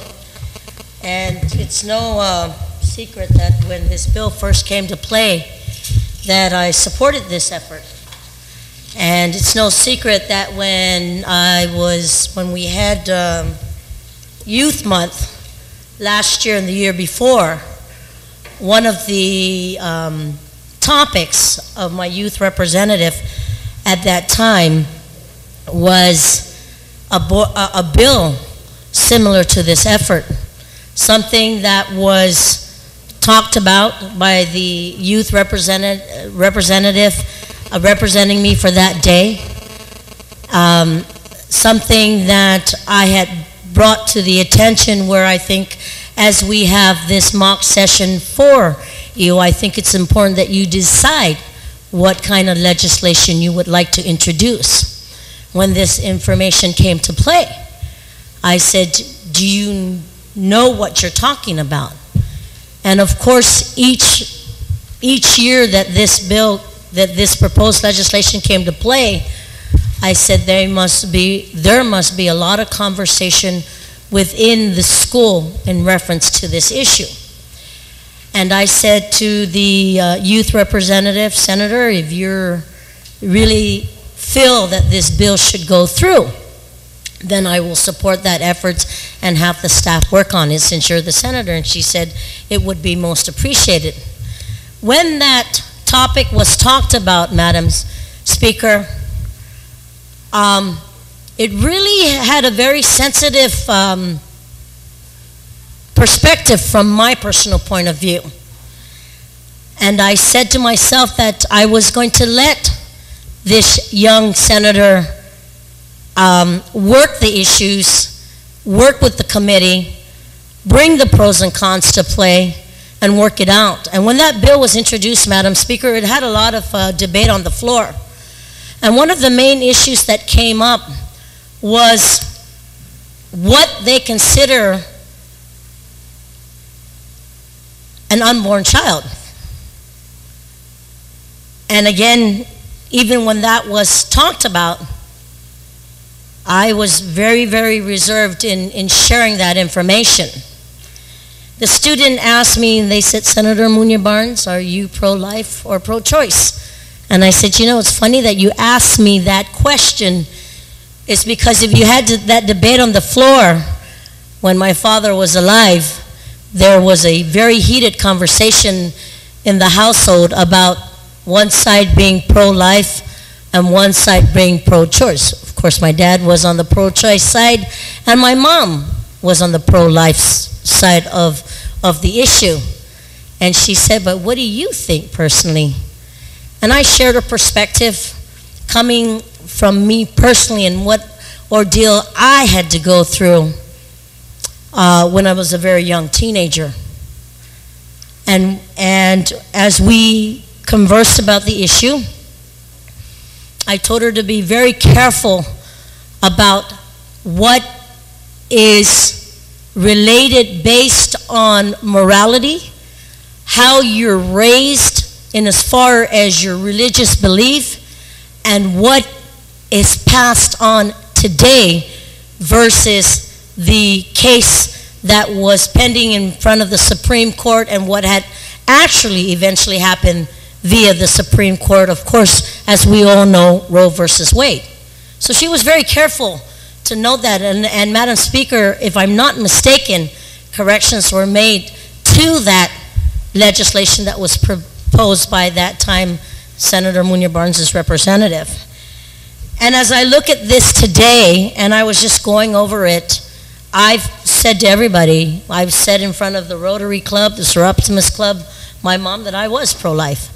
And even knowing that I had an ordeal as a very young teenager and having to make that decision, I was confronted with the issue, and how do I proceed on with my life? And I took this bill very seriously. While others didn't take it, I took it because I knew it had a personal perspective to me. And of course, the choices that were made in my life. I have no regrets. But the one thing I told the young senator to do was look at what was in today, what was in versus Roe versus Wade, and how those procedures had gone through, and what actual definitions need to be put in place. And Madam Speaker, one that came to mind, even based on all the conversations that were up, was on page 3, number 13. What is the definition of an unborn child? Madam Speaker, there's no definition to that today. There's nothing in Webster, there's nothing, I don't know if there's one in the religious dictionary, but I know there's not one. And I want to be very careful here, because as we see it today, even based on what has been included into Roe versus Wade, there is no definition, and I want to correct it for the record. There is a term for an embryo, and there is a term for a fetus. And the term for the fetus is literally said a vertebrae not yet born or hatched, and the other one would be the fetus, which would mean, in the dictionary, Webster's dictionary, a living being at its earliest stages of on development. And as I support the measures of this bill, I want to make sure that if it goes up and if it gets passed through this August body, that there would be no, I guess, maybe I'm just foreseeing something, that the opponents of this legislation would not have a reason to deliberate on this bill again, for fear that there's no such meaning. So in that effort, I'd like to move to delete number 13 and replace it with the definition of what a fetus is and what an embryo is. So that would be my motion. And do you have the... No, I don't, but I'll ask if you want to give me a minute. Yeah, we're going to need to get the definition. I So we're gonna stated take a it for the brief- record. I know, but I based on think we Webster's should dictionary. have it in writing so that everybody at least will be able to understand it. Well, in that then I'll change my Unless- motion and unless- just say move to delete number 13. So on the motion I then have- to delete, you have a question, Senator Agon? You had a question, then Senator What? Pablo. One. If you, well, my concern is if you take out the definition of unborn child, and we've provided a definition, then that's the whole essence of this bill. I have to remind the body that this is the main reason why it was sent to our attention as an August body, that they would take this measure to court. And I'm just saying that the definition is, you either call it a fetus or an embryo, and those definitions were specifically noted. There is no such definition right now as an unborn child. Then I rise to object, Madam Speaker, and when she's finished, I will provide my reasons for the objection. Well, no, she's down to that. So on the motion then to delete. Yeah, I'm very concerned. Number 13 Yeah, on page 5. Okay, now I'm very concerned about, because if you were to look at the language of the bill, and in many instances the language is the unborn child, and within all those areas of specificity in the unborn child, if you were to take out the definition, and the definition again being, to me it seemed very clear to me, the offspring of human beings from conception to birth, and that interlying period between the conception and the birth, if you're to take that definition out, and then all references then to an unborn child, there is no definition.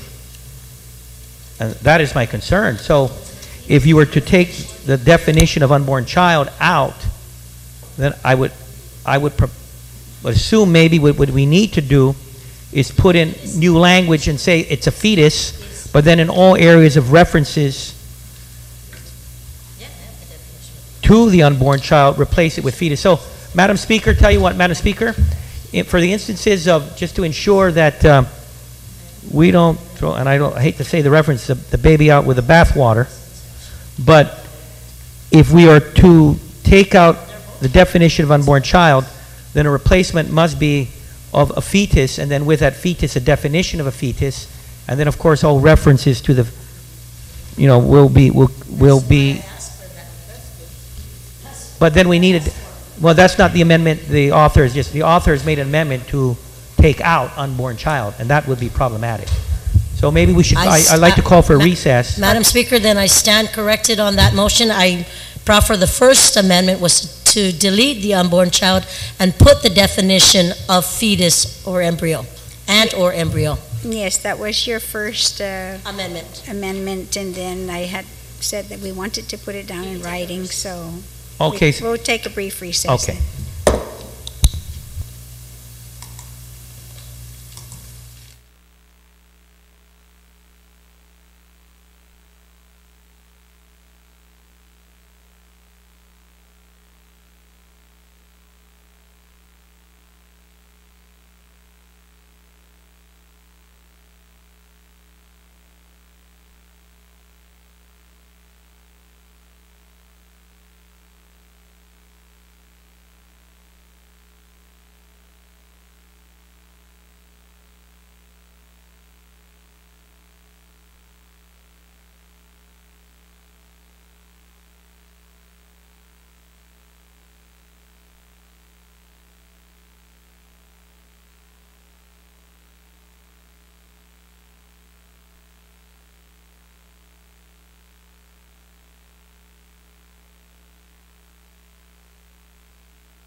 Nice on an amendment.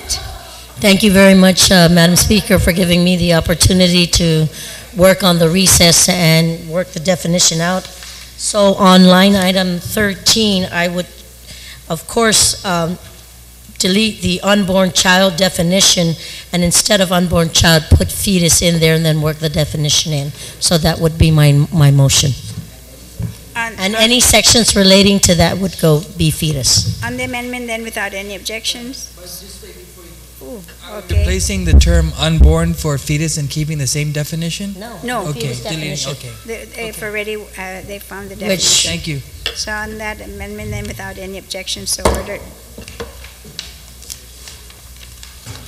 On the main motion now, Senator Guthrie, Chair recognized.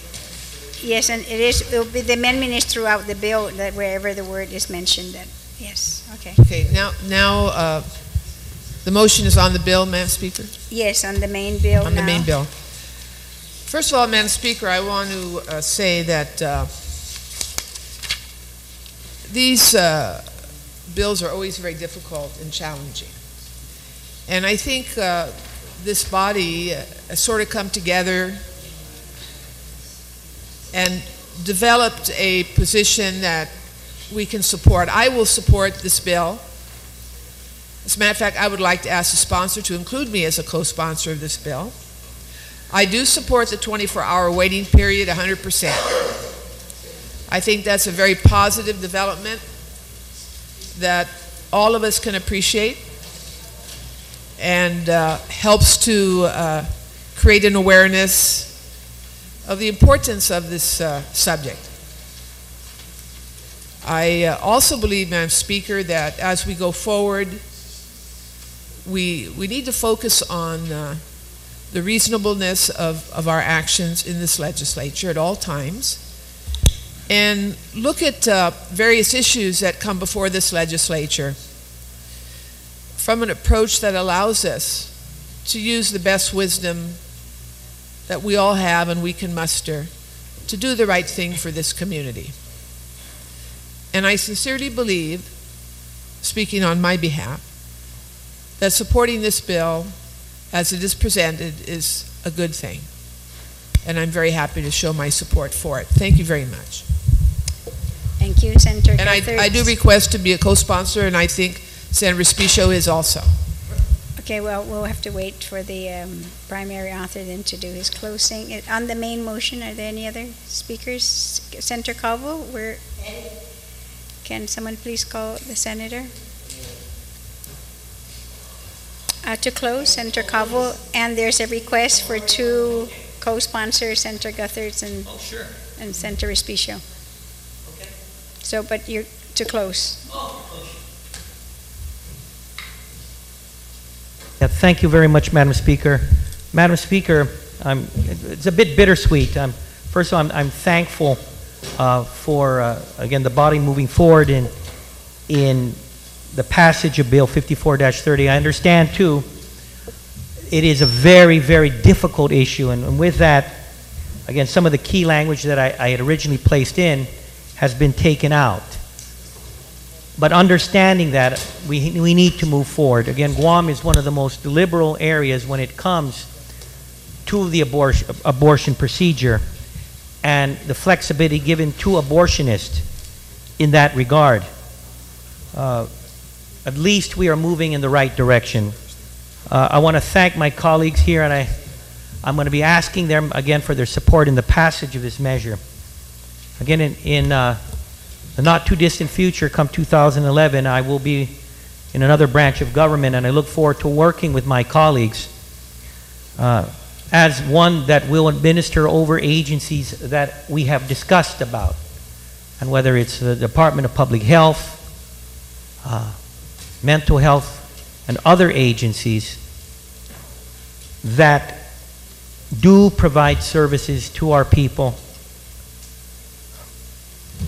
What I would like to do is work with my colleagues here in the body and seeing what we can do. And if there's a lack of confidence in some of the institutions that were brought forward in some of the amendments I proffered for certain types of services, more proactive in nature, in ensuring that that a woman with her child has the support of the community, I will work with our body on that. As an chief executive, and also understanding my role, the health and safety of all our residents of this island, and in that I take it the unborn as well, and those again, women in very difficult circumstances, having to make a very difficult decision. I will do what I can in my part to provide them the information necessary so that they can make a choice that they believe is right for themselves. I will also work with the abortionists, and this is my concern now, that with the current legislation, we've put a lot of confidence in these doctors that provide these abortion services. Confidence that they will provide that information that is necessary for a woman to make a decision. I'm not too sure on that. These doctors are also making money in this procedure as well. And as governor, I will work with them, but I will also be looking at their activities as well. And again, if they are providing services and partner with governmental agencies within my oversight, I will do in my best efforts to ensure that these doctors are providing the necessary information to prospective patients so that they can make an informed decision. But with that, again, I'm asking for my colleagues for the support in the passage of Bill number 5430. We've just gone past the period of Thanksgiving, and now we've come through the season of Christmas and what it means. It means renewal and rebirth of our society, and for those that in Christian society, it is the birth of our Savior. But even with that, what it also signals is the birth of a new year. And with that, I believe that is also symbolism. Symbolism of a people, a society that looks for the future. And with that future, it means the birth of a new generation. Madam Speaker, I know we have one more session to go. I just want to tell all of my colleagues over here what an honor it has been working with them these past, and for some of them, past 10 years. I can tell you that this legislation, as well as the partial birth abortion ban, were two of the most significant pieces of legislation that I've had the honor to introduce and author, and to have, and hopefully this one too as well, enacted into law. And in society, as this community moves through so many changes over the next few years, it's just so vitally important that we either in the policy-making level or me as chief executive and governor, that we look towards those that are in most need. And that means our manamku, our disabled. It means those that are economic periphery of the society. And it means also those that are most vulnerable, and that is our unborn. So with that, I'm asking for your support for the passage of Bill 54. Thank you. God bless you. Amendment to... yeah. And I'm sorry, Madam Speaker, I also like to move to have as co-sponsor of the legislation Senators Gutherts and Respicio. And Senator Respicio. On that amendment, without any objections, so ordered. Thank you. And on the motion then to send Bill 54-30 down to third reading file without any objections, so ordered. It's 9 o'clock. We're going to recess. We're going to vote. Clerks and legal counsel will engross all of the bills, so we're going to vote on Tuesday morning at 9 a.m. Tuesday. Yes, because we have about 20-some bills, so we are on recess.